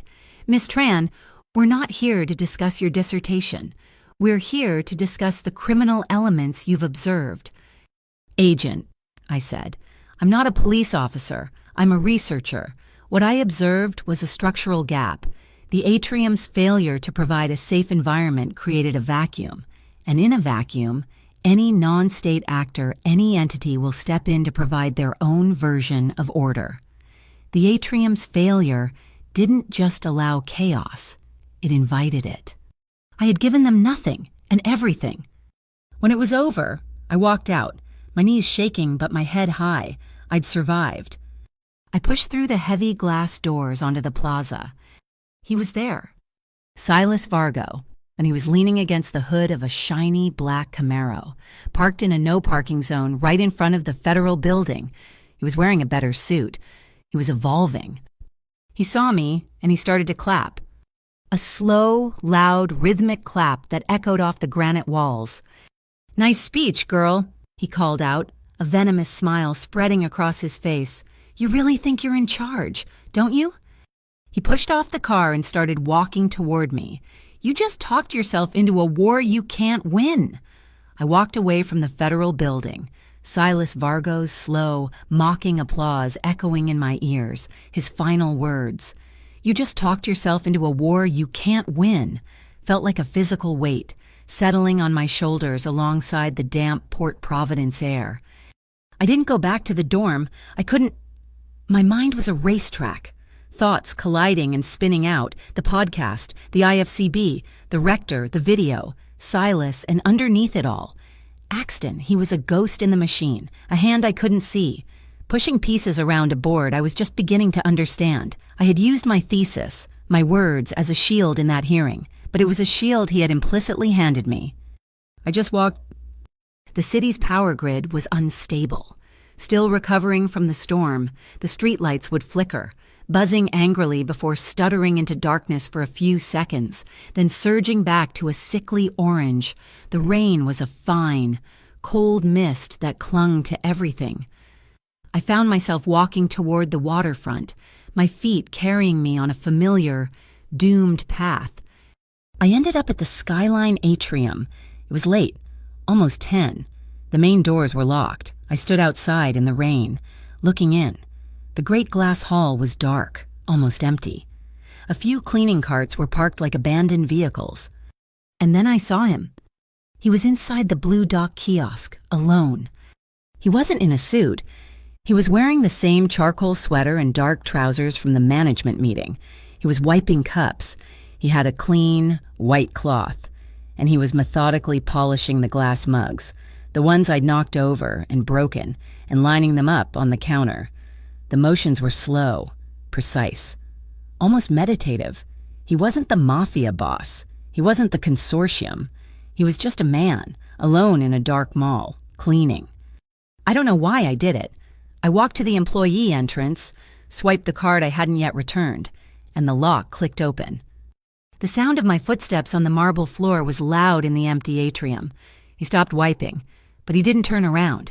He knew it was me. He must have seen my reflection in the dark glass. I stopped a few feet from the kiosk. "They're closing the kiosk," I asked, my voice sounding small. "No," he said, his back still to me. "Nevin left in a panic after the MCA directive. The night crew, they missed this." He placed the last cup down. He turned, slowly, and leaned back against the counter. He looked tired. The scar on his cheekbone was a pale line in the dim light. "You were good today," he said. "In the hearing, you used the MCA feed as a counter lever. It was smart. You knew I'd do it." "I knew you'd find a way to protect yourself," he corrected. We stood there in the heavy, silent air, the only sound the hum of the drink coolers. "Are you afraid of me, Eliza?" he asked. His voice was low, stripped of its usual command. It was just a question. I thought about it. I thought about the driver on the bus, the grinder from my wish list, the drone on the bridge. I thought about the way the guards had abandoned me. "No," I said, and I was surprised to find it was the truth. "I'm not afraid of you." I took a step closer. "I'm afraid of how you know things, how you knew I'd go to the bridge, how you knew about Rector Hale, how you knew about my thesis. I'm afraid of how you seem to know what I'm going to do before I do." He looked down at the cloth in his hands, folding it into a neat square. "When I was a kid," he said, his voice quiet, "I was left at Barrow Pier. Just left. I didn't have a name. I didn't have anything." My breath caught. This wasn't what I expected. The men who worked the docks, the night logistics crews, they took me in. I slept in a storage room on a cot made of packing blankets. I learned to read from shipping manifests, and I learned... He looked up, and his eyes were dark. Not with malice, but with a history I couldn't imagine. I learned that to survive, you couldn't just react. You had to see it coming. You had to know which man was going to get drunk and violent. You had to know which crate was unstable. You had to know which tide was going to be too high. He set the cloth on the counter. Being one step ahead, it's not a game for me, Eliza. It's not about power. It's just how I learned to breathe. It's the only reason I'm still here. He had just handed me his entire past, his entire self, the orphan from the pier, hiding in the shadows, watching, always watching. I felt my own defenses crack. My mother, I said, my voice suddenly thick. She worked the night shift at a textile mill for almost 20 years. She'd come home in the morning, smelling of industrial oil and bleach. She was always tired, always. And she told me, Eliza, you get an education. You use your mind, so you never have to use your body to survive. I looked at him, really seeing him for the first time. So I did. I got to college, I was smart, and this professor, he didn't care about my mind. He saw me as just a body, like my mother. So I fought him. I filed the complaint. I did everything right. And you won, he said. No, I whispered. I won, but they buried me. They sealed the record. They made me the problem. I had to sign a non-disclosure agreement just to get my transcripts. I came here to Port Providence to start over, to be invisible. And then a guy with a camera and you and Silas, we were the same. Both of us products of the night shift, of the shadows. Both of us wrapped in armor we'd built to hide the fact that we were, as Silas's photo said, fragile. The main lights in the atrium buzzed, flickered, and went out. This time, the emergency lights didn't kick on. The city's grid had finally given up. We were plunged into an absolute, profound darkness. The silence was total. The only light was the faint, watery, yellow glow from the streetlights on Piermont, filtering through the 3-story wall of rain-streaked glass. It was beautiful. I couldn't see him. I could just feel his presence. A pocket of warmth in the cold. Eliza, he said. His voice was a low vibration, seeming to come from the dark itself. I heard a single, soft footstep on the tile. He was closer. I still couldn't see his face, just a tall, broad silhouette against the distant, rainy light. He stopped, still a few feet away from me, that careful, respectful distance he always kept. My heart was hammering. I could hear my own pulse in the silence. "May I touch you?" he asked. The question stunned me. This man who moved container lines and federal investigations, who commanded drivers and lawyers, who knew my Amazon wish list, he was asking for permission. I couldn't find my voice. I just nodded, a small, jerky motion in the dark. He stepped forward. I didn't flinch. He didn't reach for my face or my waist. He slowly, gently laid his hand over mine, where it was resting on the cold marble counter. His hand was warm, solid, sure. It wasn't a grab. It wasn't a claim. It was a connection, a quiet, steady anchor in the dark. I could feel the faint, steady rhythm of his pulse against my skin, my own pulse, in answer. Felt like a trapped bird. The air smelled of rain and the rich, dark scent of the coffee beans in the open grinder. I turned my hand over, my fingers instinctively lacing with his. It was my move. I took the last step. I was so tired of being strong, of fighting, of being one step ahead. I let out a breath I felt like I'd been holding since I first saw him. And I leaned forward, resting my forehead against his chest. Against the soft, fine wool of his sweater, I could hear his heart. A low, steady drumbeat. Thump, thump, thump, thump. I closed my eyes, just for a second, and his other hand came up, very slowly, and rested on my back, between my shoulder blades. It just stayed there, a solid, protective weight. He didn't pull me closer, and he didn't try for more. He just held me. He held me as if I was the secret, as if I was the one thing he hadn't seen coming. We stood like that for a long time, just breathing. I tilted my head back. In the almost dark, I could just make out the line of his jaw, the shadow of his scar. His eyes were fixed on mine. The kiss was slow. It started with a question, a hesitation. His lips brushed mine, a shadow of a touch, asking, waiting. I met him.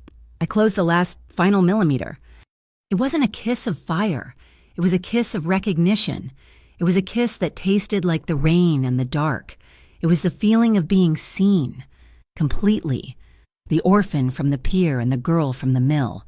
His breath was warm, his hand still solid on my back, his other hand still laced with mine. It was the safest, most profound, most real thing I had ever felt. He wasn't taking. He was sharing. He was choosing. And then the power surged. The lights in the atrium blazed to life, a sudden, brutal, fluorescent white. The muzak blasted on, a jarringly cheerful pop song. We sprang apart, like guilty teenagers. I felt a hot blush creep up my neck. I couldn't look at him. I stared, suddenly fascinated, at the new espresso machine, its little green on light now glowing. I heard him clear his throat, and then a sound I had never, ever heard. A low, soft chuckle. I looked at him. The corner of his mouth was turned up, not in a twitch, but in a real, faint smile. "You made me forget the tide," he said, his voice rough. I looked at him, at this impossible, dangerous, gentle man. My heart, which had been a trapped bird, now felt like it was soaring. "Then don't let the tide take me," I whispered. The smile faded, replaced by that familiar, deep intensity. He held out his hand. This time, I didn't hesitate. I took it. He led me out of the kiosk, his hand holding mine firmly, and we walked through the main doors into the misty rain. The gray sedan was nowhere to be seen. We were just walking, like two normal people. "The blend you were using," he said, as we crossed the empty street. "The holiday one. It has too much Robusta. It throws off the balance." I looked at him, surprised. "It's the cocoa notes," I argued, playing along. "Nevin insists they're festive. I think they taste dusty." "Dusty," he agreed, and I saw that faint smile again. "That's the word." We were talking about coffee. My phone buzzed in my jacket pocket. I let go of his hand, a small pang of loss, and pulled it out. It was a text, an unknown number. It was a picture. My blood turned to ice. It was Maribel. She was walking, her back to the camera, headphones in, her law books clutched to her chest. She was on the path by the Riverside Commons Library, oblivious. And on the brick wall behind her, spray painted in fresh, wet black paint, was the crude, unmistakable symbol of a single, dark lantern. I must have made a sound. Axton stopped. He looked at my face, and his entire demeanor, the warmth, the ease it vanished. He was the man from the bridge again. He took the phone from my trembling hand. He looked at the picture. He didn't swear. He didn't react. He just absorbed it. Then he pulled out his own phone. He hit one button. "Activate protocol harbor glass, he said, his voice cold and hard as steel. "Ochoa, Maribel Ochoa, Riverside Commons. Now, secure her. Move." He was listening. Then, "No, she's not a package. Escort her, and find the man who took the picture." He snapped the phone shut. I was staring at him, horrified. "Protocol harbor glass what, Axton? What's happening?" "They're moving," he said, his hand taking my elbow, steering me toward the curb. The gray sedan glided around the corner, appearing as if summoned from the rain itself. "They know you were at the IFCB. They know you're with me. They're trying to find a new lever. They've just confirmed the meeting." The driver opened the door. He looked at me, his eyes hard, not with anger at me, but at them. The tide, Calder Dock, sunrise. He got in the car after me, his hand resting on my knee, a solid, protective weight. "This time," he said, as the car sped into the night, "it's not a threat, it's an invitation, for both of us." I spent the 4 hours before dawn in a state of suspended animation. Protocol harbor glass had been terrifyingly efficient. A quiet woman in a dark gray uniform had met me and Axton at the curb, taken me to an apartment, a high-end corporate suite I'd never seen, owned by a holding company I didn't recognize, and simply said, "You are secure here." Another team, Axton had assured me in a brief, cold text message, had secured Maribel. They had moved her from the dorm before she even saw the Black Lantern symbol. She was safe. She was at a different, undisclosed location. So I sat on a sofa that cost more than my car, watching the rain-streaked window. My heart a cold, heavy stone. I wasn't his hostage. I was his guest, a protected asset. The text from Axton came at 4:30 a.m. Tide changes tonight, and a second cryptic message right after. 3 blasts. Wait for the light. At 5:15, the gray sedan was waiting downstairs, the same silent driver. He didn't take me to my dorm. He took me to the waterfront. Calder Dock was a different world from the Skyline Atrium. This was the real Port Providence. A sprawling maze of rust-colored cranes, stacks of shipping containers that looked like sleeping giants, and the smell of low tide, diesel, and dead fish. The sky was a bruised, watery purple. Not yet dawn. The rain had softened to a cold, clinging mist. The sedan stopped at the main gate. The driver just nodded. He said you would walk from here. I stepped out into the damp, and I was alone. I walked onto the long concrete pier. The tide was slack, the dark water oily and still. This was the place Silas had named, the place Axton had confirmed, an invitation for both of us. But he wasn't here. A figure detached itself from the shadows of a loading crane. It wasn't Silas. It was the woman from the atrium, the one with the elegant silver hair, the one who had taken the envelope from the Black Lantern man. "Miss Tran," she said. Her voice was surprisingly deep, with an accent I couldn't place. Eastern European, maybe. "You are punctual. I am Marta Judas. I serve as an intermediary for the port." "Where is he?" I asked, my voice flat. "Where is Axton?" "Mr. Caravella is detained," she said smoothly. "He trusts me to handle the preliminary arrangements. He sends his apologies. He wants to ensure you are safe." She held up a small, leather-bound folder. "This is a formality. Given your testimony at the IFCB and the ongoing situation, we are placing you under official witness protection, sponsored by the Port Authority." She opened the folder. Inside was a single, official-looking document. The letterhead was there. The imposing eagle of the Interstate Financial Crimes Bureau, IFCB Witness Protection Agreement. "Just sign here," she said, offering me a pen. I looked at the paper. It was thick. It looked right. I just spent 48 hours steeped in federal bureaucracy. This was my way out. My mind screamed at me to sign it, to be safe, to be protected by the system, not by him. I took the pen. My hand hovered over the signature line. Given the sensitivity, and Marta was saying, "This document will be sealed."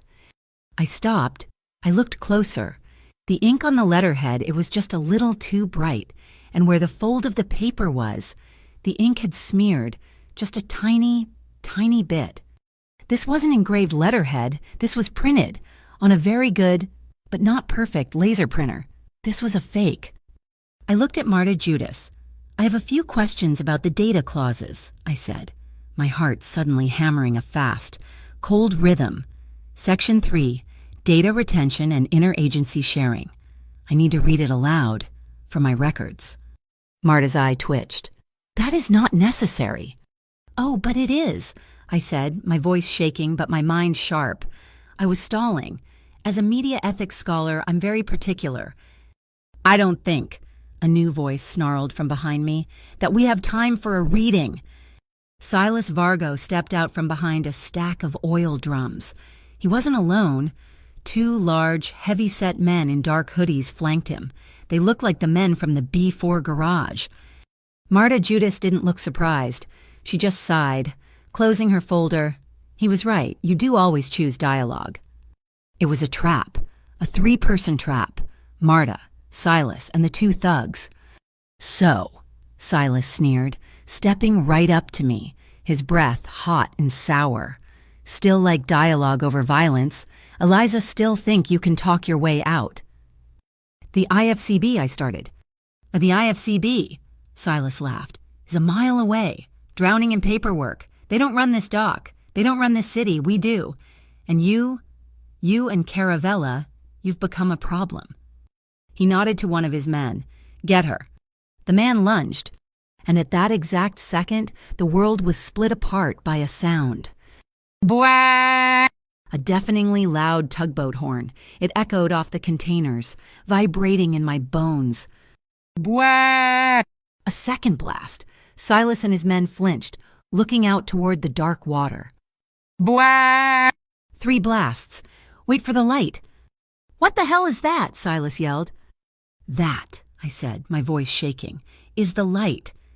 On top of the container stack to our left, a massive industrial floodlight snapped on, bathing the pier in a white, sterile glare. Then another, and another. Suddenly, from the gaps between the containers, from the cranes, from the storage sheds, they came. They weren't thugs. They weren't cops. They were men and women in dark blue rain gear and yellow hard hats, dock workers, longshoremen, and they were all holding cameras, professional-grade HD cameras, their bright LED lights all snapped on at once, turning the pier into a movie set. We are live, a man with a bullhorn announced, his voice booming. This is the feed for the Maritime Safety Volunteers. We are documenting an ongoing safety violation at Calder Dock. Silas was frozen. He looked at the cameras, at the lights. He was trapped. He was in the light. He did the only thing a cornered animal could do. He lunged for me.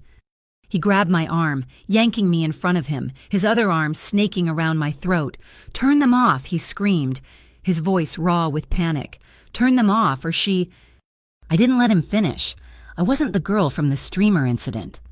Maribel's voice. From a self-defense class she'd dragged me to.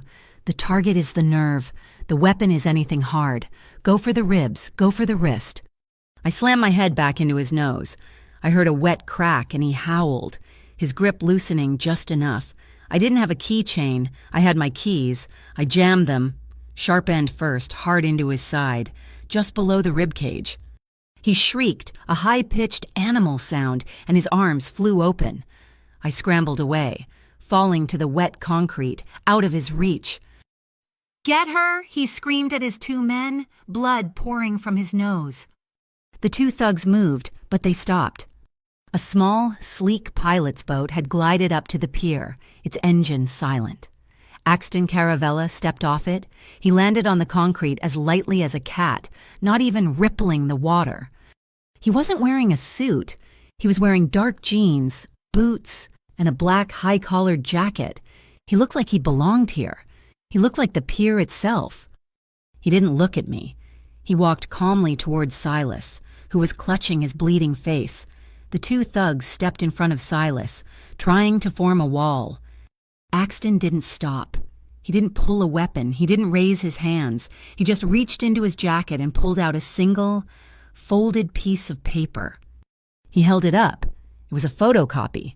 Even from where I was, I could see the lines of a shipping manifest, and at the bottom, a sprawling, arrogant signature. This, Axton said, his voice a low, cold vibration that the cameras picked up perfectly, is the manifest for the Antwerp container line, the one I cleared for you, the one, Silas, that you signed for personally, the one filled with, what was it, Belgian machine parts. Silas's eyes went wide with terror. The IFCB, Axton continued, has a copy. They are very interested in your machine part. They seem to think there's something else. He had done it. He hadn't just used the USB to start a vague probe. He had set up Silas. He'd given him the container line on the bridge Part 4, knowing Silas was greedy enough to sign for it. And then he'd handed the feds the proof. Silas looked around, frantic, like a rat in a cage of light. He looked at Marta. Marta, do something, call them off. Marta Giudice, who had been watching this all unfold with a cold, appraising look, finally moved. She stepped away from Silas. She walked over and stood near me, by the cameras. I am tired, she said, her voice clear and carrying, of paying your tax. "Silas, you bring chaos. You bring light, bad for business." She had betrayed him. The intermediary had chosen a side. Whoop, whoop, whoop! The sound of sirens. This time, it was the yellow and white cars of the Municipal Safety Office. Just as before, they screeched to a halt at the gate outside the pier. 2 officers got out, looked at the cameras, at the dock workers, at Axton, and stayed by their car. Just as I had said in my podcast, just as I'd told the IFCB, jurisdictional overlap, they wouldn't interfere. Silas saw it all. He saw the betrayal. He saw the cameras. He saw the useless cops. He saw Axton holding the paper that would ruin him. He screamed, a wordless sound of pure rage, and ripped something from his belt. He threw it down. Clack, clack, clack. A smoke grenade. Thick, gray smoke billowed out, instantly obscuring everything. "Move!" Axton yelled. I heard footsteps, Silas and his 2 men running, disappearing into the maze of containers. I scrambled to my feet, my eyes stinging. "He's getting away!" Axton's hand grabbed my arm, pulling me back. "Don't follow into the smoke," he commanded, his voice urgent. "It's a delay fuse." A what? A small, sharp pop came from the direction of container row C. It was followed by the loud, groaning snap of metal. A small, contained explosion. It hadn't hurt anyone, but it had snapped 2 of the crane's main anchoring cables. It was a distraction. Chaos. Just enough to cover his escape. The smoke began to clear. The sun was finally breaking the horizon, turning the mist and the remaining smoke a pale, sickly gray. The volunteers were still filming. They had captured everything. The fake document, the assault, the confrontation, the manifest, the escape. On a dozen different live feeds, the entire city had just watched the Black Lantern outfit implode. The hashtag, I'd learn later, was already trending. Black Lanterns off. Axton turned to me. His face was grim, his eyes tracking the container maze where Silas had vanished. But his fight was over. He had won. He had used information, leverage, and light. He looked at me, my clothes damp, my hands shaking, my keys still clutched like a weapon. "This is your battle, Eliza," he said, his voice low. "You started it with a phone call. Now finish it." He nodded toward the cameras. "You wanted to fix the system. You wanted them to see the structural failure. Show them." I looked at the cameras of the maritime volunteers.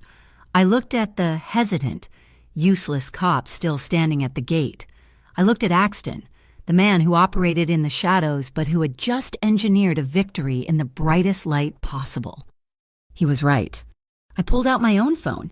My hands were trembling, but my purpose was clear. I opened my social media. I hit go live. I held the phone up, my own face filling the screen, the chaotic, smoky dock behind me. "My name is Eliza Tran," I said, my voice shaking but strong. "I'm a graduate student, and I'm a barista at the Skyline Atrium. And this all started because I pressed a button. It started when I called security. I was going to tell them. I was going to tell them everything." My live stream from Calder Dock did what my academic paper never could. It put a face to the structural failure. It wasn't just a theory, it was me. My voice shaking, my keys still in my hand, with a smoking, sabotaged pier behind me. The Black Lanterns Off hashtag had exploded, and the Maritime Safety Volunteers footage was on every local news channel. The city was finally, irrevocably awake. The fallout was a tactical explosion. The real IFCB, not the fake letterhead version, contacted me within hours. The agent on the phone sounded exhausted. "Miss Tran," he said, "it seems your analysis from yesterday was prescient. Your live stream has provided context our investigation was lacking." He didn't thank me, and he didn't apologize. He made me an offer. "We're forming a task force with the MCA to address these security gaps in commercial spaces. They want to build a new safe intervention rulebook. Given your expertise, they'd like to retain you as a short-term community consultant, a paid contract." I had just been offered a job by the feds to write the very rules I had been screaming were broken. The second meeting was in the same glass-walled office at the Skyline Atrium, but this time I wasn't an employee. I was a paid consultant. Nevin was there, looking like he'd aged 10 years. Mr. Davies, the owner, was there, looking pale. And Axton was there.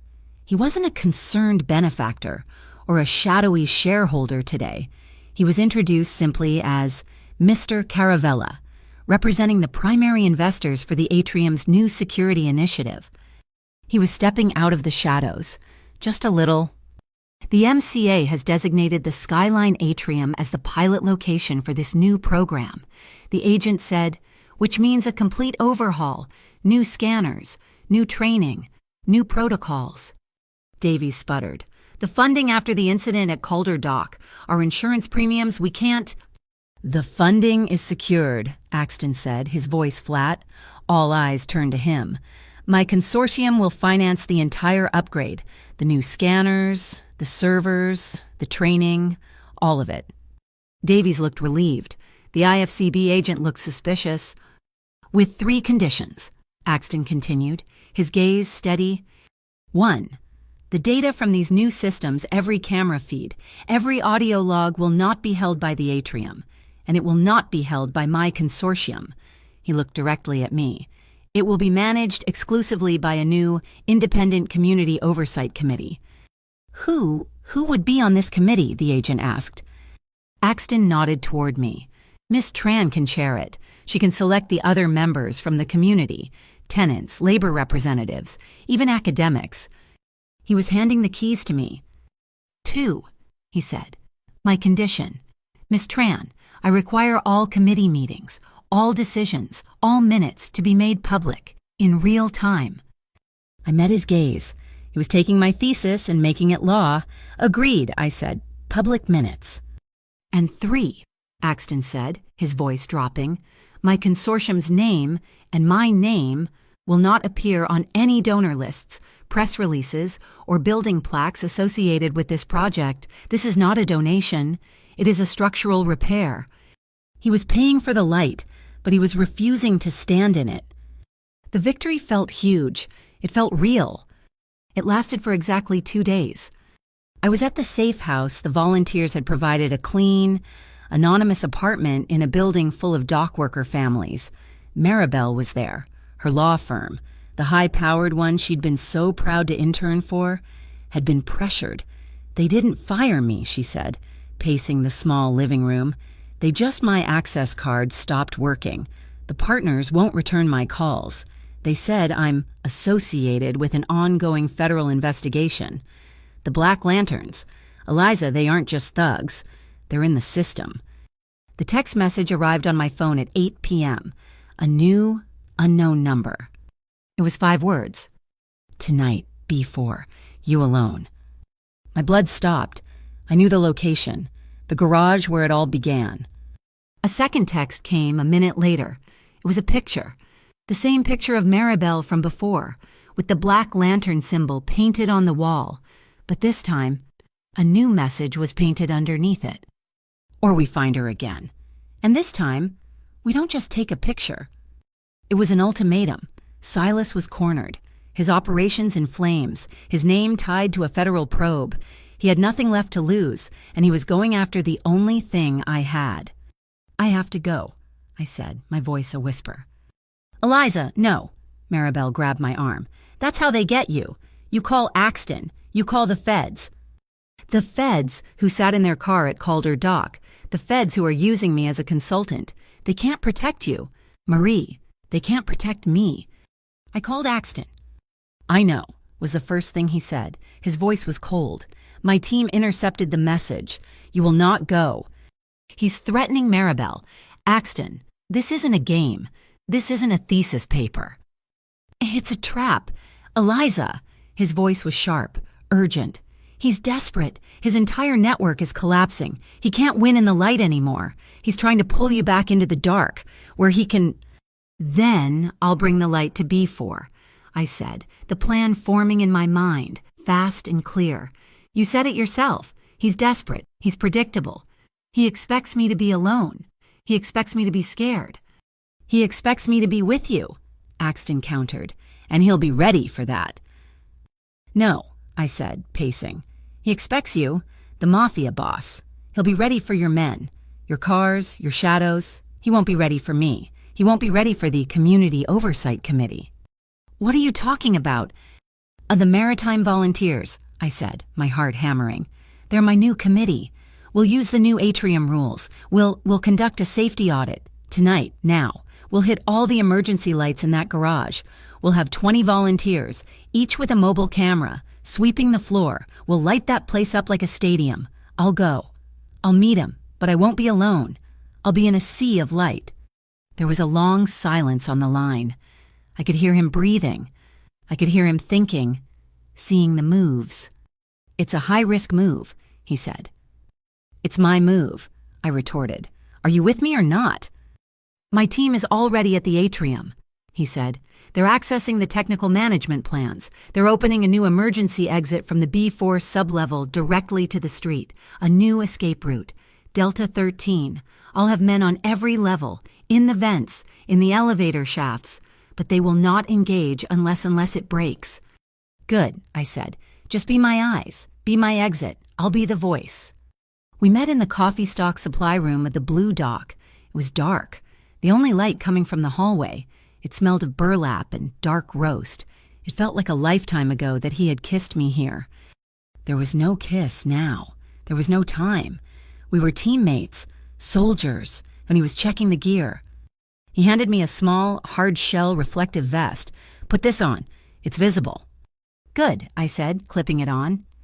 He then handed me a tiny black disc, a button mic. It's hot. It feeds directly to an earpiece. He gently tucked the translucent, coiled wire into my ear, his fingers brushing my hair. The touch was professional, distant, but it still sent a shiver through me. I'll hear what you hear. I'll speak. You're the only one who will hear me. I was wired, connected to him. We stood there for a second. The clock on the wall said 10:45 p.m. It was time. Axton, I said, my voice low. He met my gaze. His face was a mask of cold control. If it breaks, like you said, I whispered. If he moves on me, get me out. Don't try to be a hero. Don't try to win. Just pull me out. Promise me you won't pull the story out of the light. His eyes softened. Just for a fraction of a second, he understood. Don't make this a shadow war. Don't trade my life for his. He didn't say, I promise. He just reached out and gripped my hand, not a romantic clasp, a hard, firm, soldier's grip. I'm with you. He let go. The lights go on now. I walked out of the stockroom and headed for the B4 garage. The garage was different.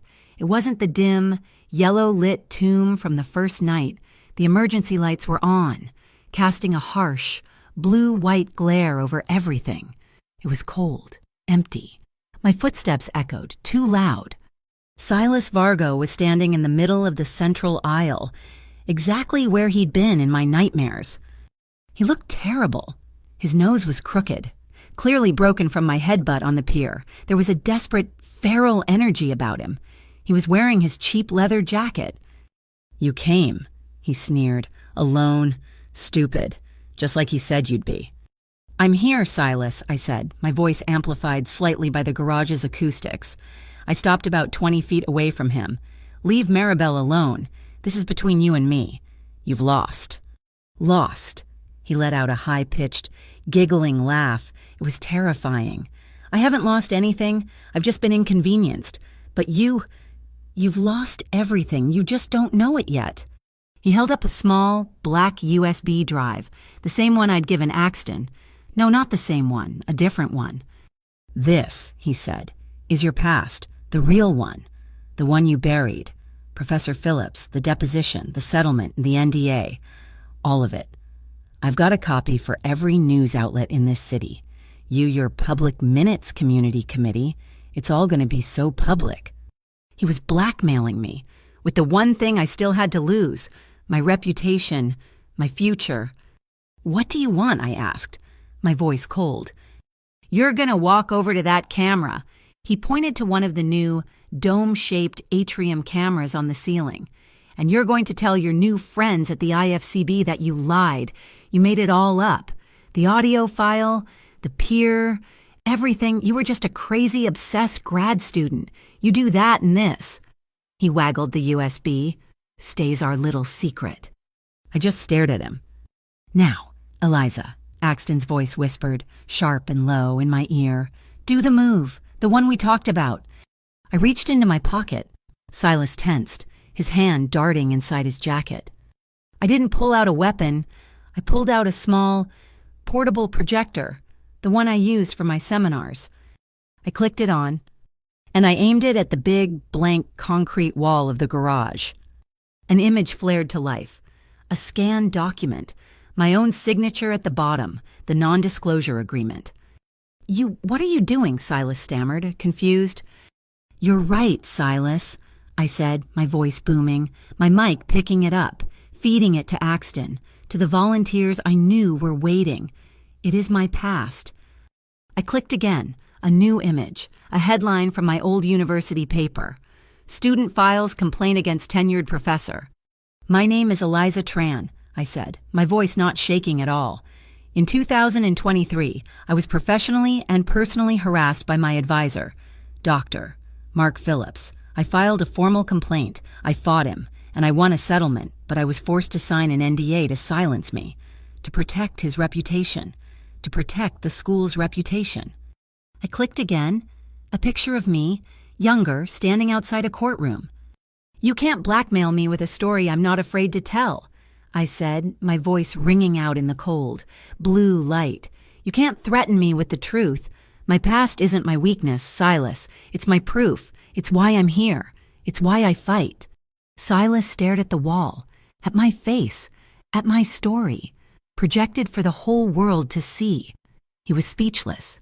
His one last piece of leverage, I had just taken it and turned it into a weapon against him.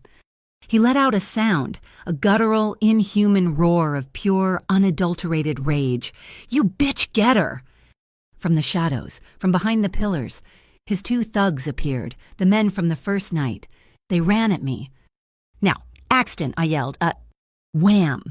Every single emergency light in the garage flashed to full, blinding, stadium-level brightness, and at the same time, from every stairwell, every ramp, the click, click, click of 30 sets of feet. The maritime safety volunteers poured in, their reflective vests identical to mine, their helmet cams all blazing with light. It was a sea of light, a tidal wave of cameras and witnesses. Silas's men stopped, blinded, confused. Silas looked around, trapped, and he was back on the pier, but this time, there was no smoke, there was no escape. He looked at me, his eyes full of a terrible, final hatred. You love the lights so much, he screamed, fumbling inside his jacket for a phone, then drown in the dark. He hit a button. There was a loud, heavy clang from the far end of the garage, the main breaker. And every light in the garage, every single one went out. Total, absolute blackness. I was blind. A second later, the helmet cams of the volunteers flickered back on, and then, one by one, flicker, flicker, die. Flicker, die. The batteries, they were dead.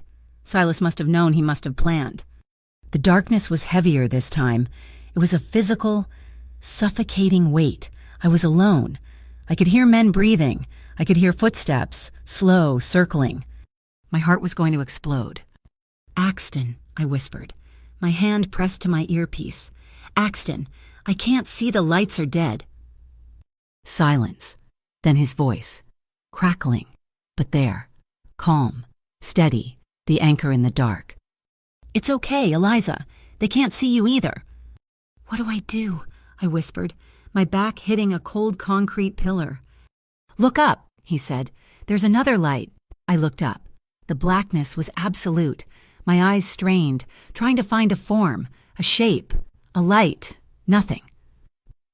Axton, there's nothing, I whispered, my voice trembling, my back pressed so hard against the pillar I could feel the grit in the concrete. Wait for it, his voice crackled in my ear. Your eyes need to adjust. I had my team painted an hour ago. Look down, at your feet. I dropped my gaze from the oppressive ceiling to the floor, and I saw it. It was impossibly faint, a whisper of a line, no thicker than a piece of string, a pale, ghostly green, like something that lived deep in the ocean. It was phosphorescent paint, a breadcrumb, a path. It led from the base of my pillar and curved away into the dark. "Delta 13, his voice said. "It's the new exit. Follow it, now. Go." I took a breath. I pushed off the pillar and put my foot on the line. I was a tightrope walker in a void. Shuffle, step, shuffle, step. I could hear them, grunting, cursing in the dark. "Where is she?" Silas's voice, raw with fury. "Find her! She went this way!" Footsteps, heavy, clumsy, running near me. A hand brushed my shoulder. I flinched, stifling a scream, and darted forward, my feet desperate to stay on that glowing thread. The line took a sharp right around a large concrete support. I followed it. I heard Silas right behind me. He was faster. He must have seen the line too. "I see you, bitch," he hissed. I needed something. Anything. My backpack. I'd grabbed it from the supply room. It was heavy. I'd stuffed it, yes. Before I'd left the kiosk, I'd grabbed a 1-pound bag of the new holiday blend, the dusty one, a sample for the team. I ripped the bag from my backpack. I heard him lunge. I spun and threw the entire bag of finely ground coffee with all my strength, aiming for his face. The bag hit him square in the chest, exploding in a cloud of fine, dark, aromatic powder. He roared, words choking. I can't breathe, it's in my eyes." "He's blind," I whispered into my mic. "Keep moving." Axton's voice was urgent. "I'm routing you. The team sees you on infrared. They're diverting him." I didn't know what that meant, but I ran. The phosphorescent line was my entire world. It led me through a forest of parked cars. Then I heard it, a thud, a grunt, a gasp. It came from a side aisle, just ahead of me. "Axton," I whispered, freezing. A problem was removed. His voice came back, slightly breathless. "The path is clear. Keep going. He's lost you." He'd done it. He'd moved in the dark, a ghost, and taken out one of Silas's men. Silently. Quickly. He wasn't a hero. He was a shark, and these were his waters. The glowing line ended. It stopped at a small metal panel on the wall next to the stairwell door. "The PA system," Axton said in my ear. "The panel is open. Find the all-call switch." I ran my hands over the cool metal. A small door, already ajar. Inside, a mess of wires and a single large, red switch. I flicked it on. A small green live light glowed. "What now?" I whispered. "You wanted to use your voice," he said. "The entire building is listening. The security office is listening." I pulled out my phone. My hands were shaking. I had a backup. I always had a backup. The audio file. The original one Silas had sent. The one of Maribel's voice. The one threatening her. I'd copied it before I gave Axton the drive. I held my phone up to the small, grate-like microphone in the panel. I hit play. Silas's voice, cold and cruel, suddenly boomed through the entire B4 garage. "We find her again, and this time, we don't just take a picture." The threat echoed, amplified, bouncing off the concrete. It was no longer a private text. It was a public confession. From the stairwell, I heard a new sound, shouting, radios crackling, heavy boots. The atrium's security, the real ones. "Control, this is Sergeant Miller. We have confirmation of a direct threat on level B4. All units converge."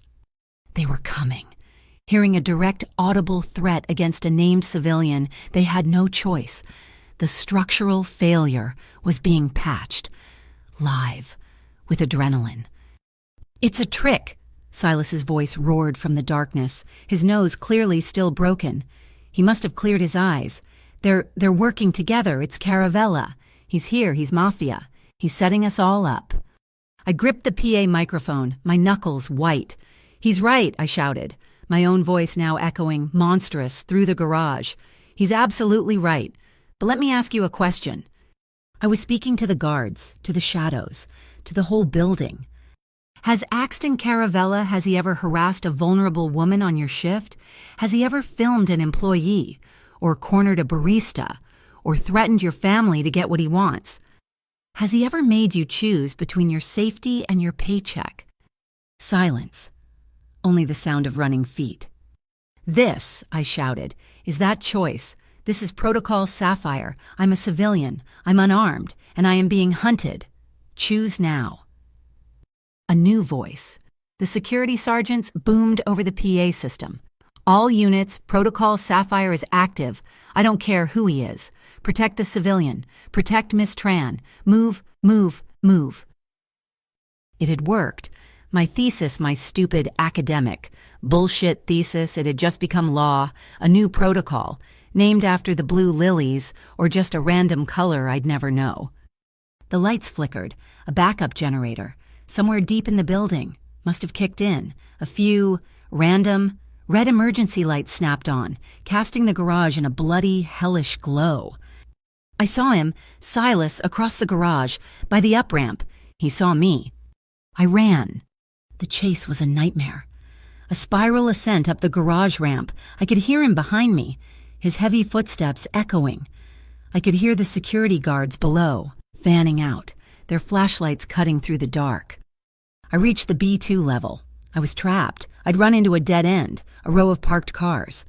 I squeezed between a large SUV and a sedan, my back hitting the cold metal. Silas appeared at the end of the aisle. He was limping. He was breathing hard. He smiled, a bloody, broken-toothed grin. End of the line, Professor. He started walking toward me, slow. Clang, clatter, clatter. Something heavy and metal hit the concrete right in front of my feet. I looked up. On the catwalk above me, in the shadows, I saw a silhouette. Axton. He had dropped his keys, a heavy metal clip. He wasn't looking at me. He was looking under the car. He'd signaled. He'd given me the move. Slide. Silas lunged. I didn't hesitate. I dropped to the ground, my body scraping the oily concrete, and slid, feet first, right under the sedan. I felt the wind of Silas's hand grasping at the air where I'd just been. I scrambled out the other side, gasping, and stood up. I was in the clear. Silas was on the other side of the car, roaring in frustration. And I was standing in the only pool of clear light on the level, a single, battery-powered emergency floodlight. Part of the new system had kicked in. It was my stage. He came around the car, his eyes wild. "Stop!" I yelled. He actually paused. I reached into my backpack. He tensed. I pulled out a piece of paper, a folded 20-page document, the draft, the Safe Intervention Rulebook the IFCB and I had been writing. What is that?" he spat. "Your homework." "It's the law," I said, my voice high and clear, "or it's about to be. Section 1, the right to a safe workplace. All employees and patrons have a right to an environment free from harassment, intimidation, or threat." You're reading to me," he was incredulous. Section 2, the duty to intervene. Security personnel who observe a verifiable threat must intervene. Failure to do so is a breach of contract and civil liability. I was reading it to him. I was reading him his rights. I was casting a spell. Silas just screamed. He didn't care about rules. He didn't care about words. He just charged, a wild, clumsy, desperate lunge. He was fast, too fast. A black shape came from my left, Axton. He'd come from the stairs. He didn't attack Silas, he just intercepted him. He put his body between us. Silas crashed into him, a collision of shoulders. Axton absorbed the blow, his arm snaking out, not to punch, but to push. He shoved Silas hard, off balance. Silas stumbled backward, right toward the emergency gate panel by the main ramp. Axton looked at me. His eyes were hard. "Eliza now." I knew what to do. I ran to the panel. I didn't hesitate. I slammed my fist on the big red emergency roll-down button. A loud, screeching alarm blared. A heavy, transparent, rolling gate of reinforced glass and steel shot down from the ceiling. Silas spun, recovered his balance, and saw it coming. He tried to dive under it. He was too late. Clang! The gate slammed into the concrete, trapping him. He was on the ramp side. I was on the safe side. He was in a cage, a clear, transparent, perfectly lit cage. The municipal safety office. Their cars screeched up the ramp, their sirens finally wailing. They hadn't been able to intervene in a fight, but a contained suspect that was their jurisdiction.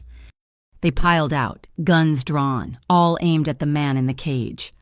From the other end of the garage, more lights, a work crew, Marta Judas, in a hard hat, walked calmly, clipboard in hand, flanked by port workers. They walked right past us, heading for a nondescript white van, Silas's package, no doubt.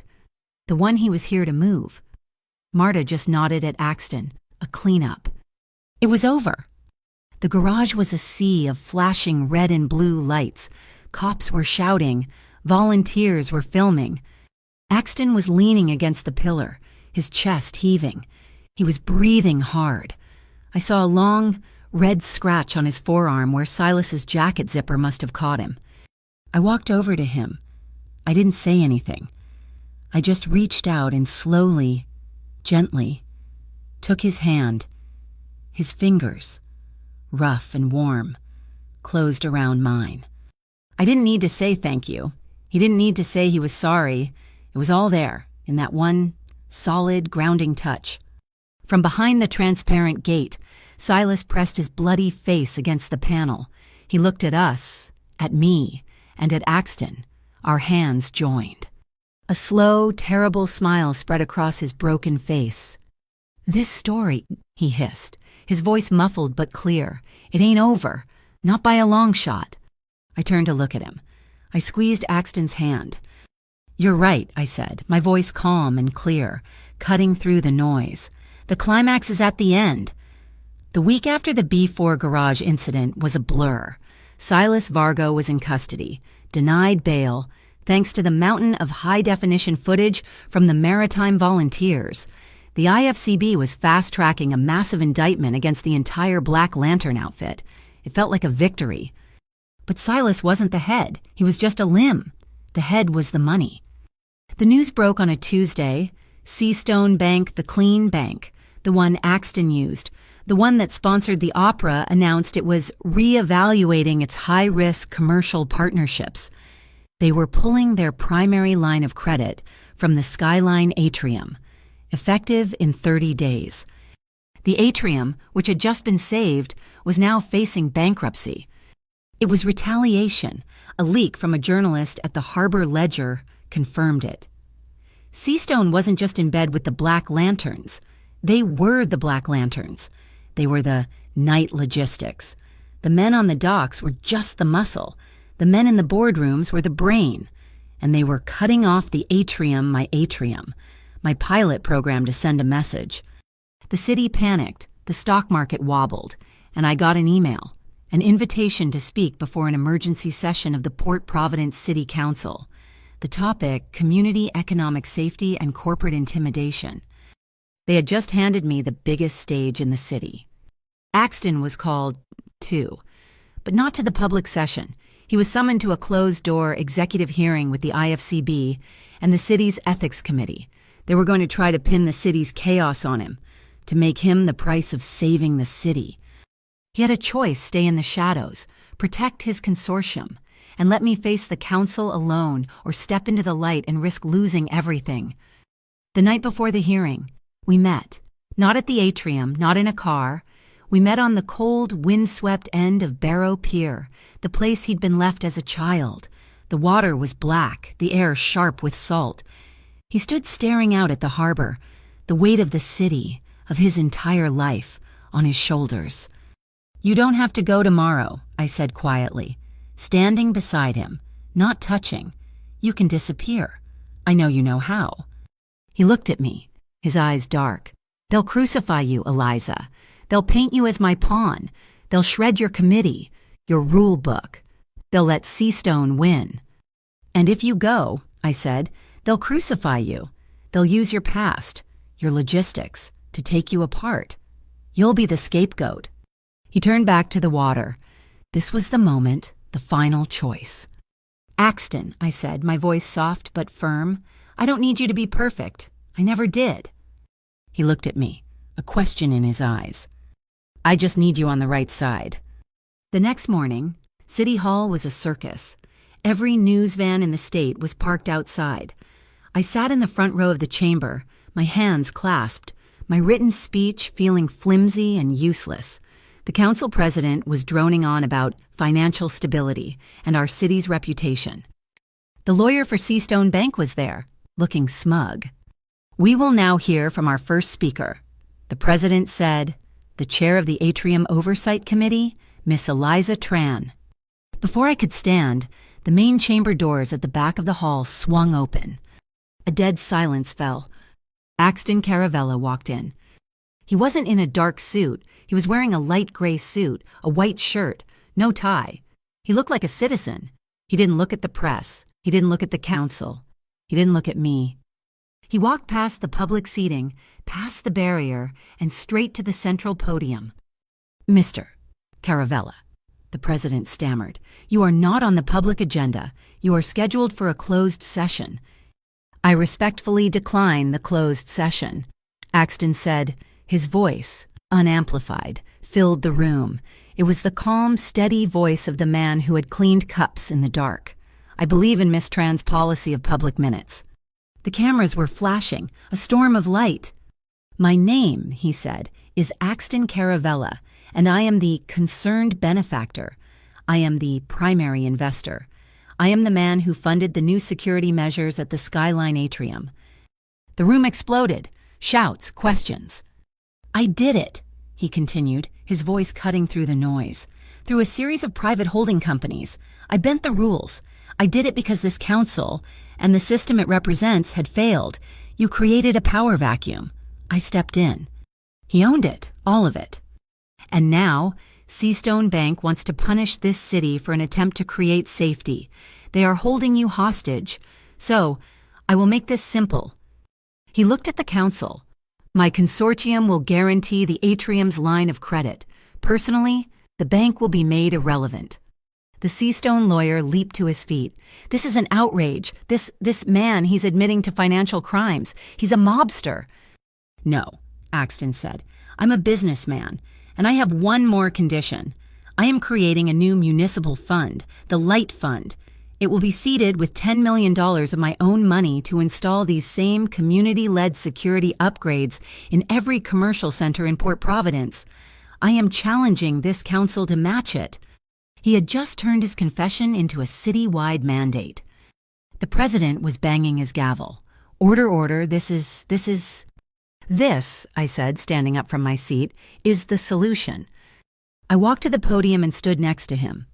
I looked out at the chaos, at the cameras, at the confused, angry faces of the council. "My name is Eliza Tran," I said, my voice clear. "And this started, for me, with a single call to security. It started when I was told, 'We don't interfere.' I told them everything. I told them about the streamer. I told them about the guards who walked away. I told them about the garage and the bridge and the threats. I told them about the podcast and the We Don't Interfere hashtag. I told them about the B4 garage and reading my own history on a concrete wall. "Mr. Caravella didn't create this problem," I said, my voice ringing with a strength I didn't know I possessed. "He's just the symptom of your failure. You failed to protect us. You left us in the dark, and he, a man who knows the dark, stepped in." I looked at Axton. "I don't condone his methods, but I cannot argue with his results. The Skyline Atrium is now the safest building in this city. The right to safety is not a luxury. It is the standard, and this council will adopt it." "She's his pawn," the Seastone lawyer screamed. "There is no proof of any wrongdoing by my client." "Point of order," a new voice yelled from the back. I looked. It was Maribel. She was standing on a chair, holding a laptop high. "My name is Maribel Ochoa. I am a former intern at," she named the biggest law firm in the city, "and I have proof." She clicked a button. On the big screens, the ones meant for zoning permits, a document appeared, a chain of emails. "This," Maribel shouted, "is a leaked email thread between a senior partner at Seastone Bank and Silas Vargo. It confirms a transfer of $200,000, just one day before the attack on Calder Dock." "That's inadmissible," the lawyer shrieked. "It was provided to me," Maribel said, her voice triumphant, "by Miss Marta Judas, the port's intermediary, who is currently giving a full statement to the IFCB. It's over." The chamber had just broke. The council president was yelling, the Seastone lawyer was running for the exit, the press was surging forward. The council voted. It was chaos. Yes to the Light Fund. Yes to the citywide rulebook. Yes to a full, independent investigation of Seastone Bank. We had won. We were walking down the marble steps of City Hall, a sea of microphones and cameras surrounding us. I felt light, exhausted. Axton was beside me, his hand on my back, guiding me through the crowd. And then I saw him. In the middle of the crowd, Silas Vargo. How he'd made bail, a last-ditch, desperate act. His eyes were not on Axton. They were on me. They were dead. I saw the glint of steel in his hand, a folding knife. He lunged. "Eliza!" Axton shouted. He moved, a blur of gray, his body ready to intercept, to take the blade. But he stopped. He stopped, mid-stride. He'd seen my eyes. He was trusting me. I didn't run. I didn't scream. I had been in that self-defense class with Maribel. I had lived this nightmare for weeks. I didn't step back. I stepped in.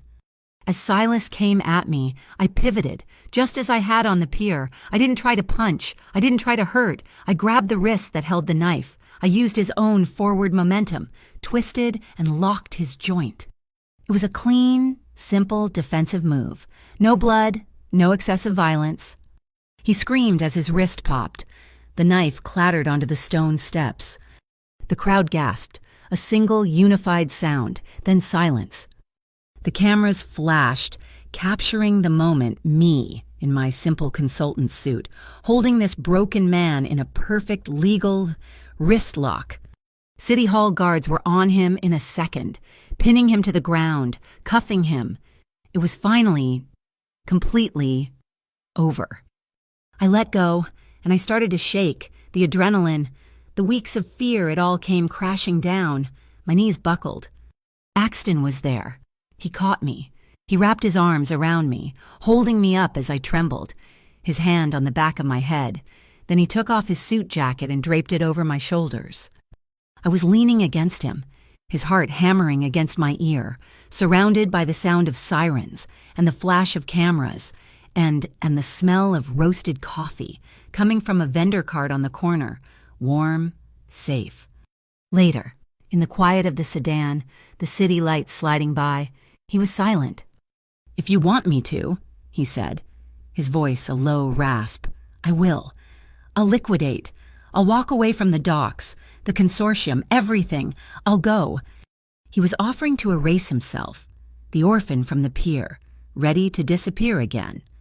I looked at him, at this man who had learned to breathe in the dark, who had bought me a grinder, who had asked, "May I touch you?"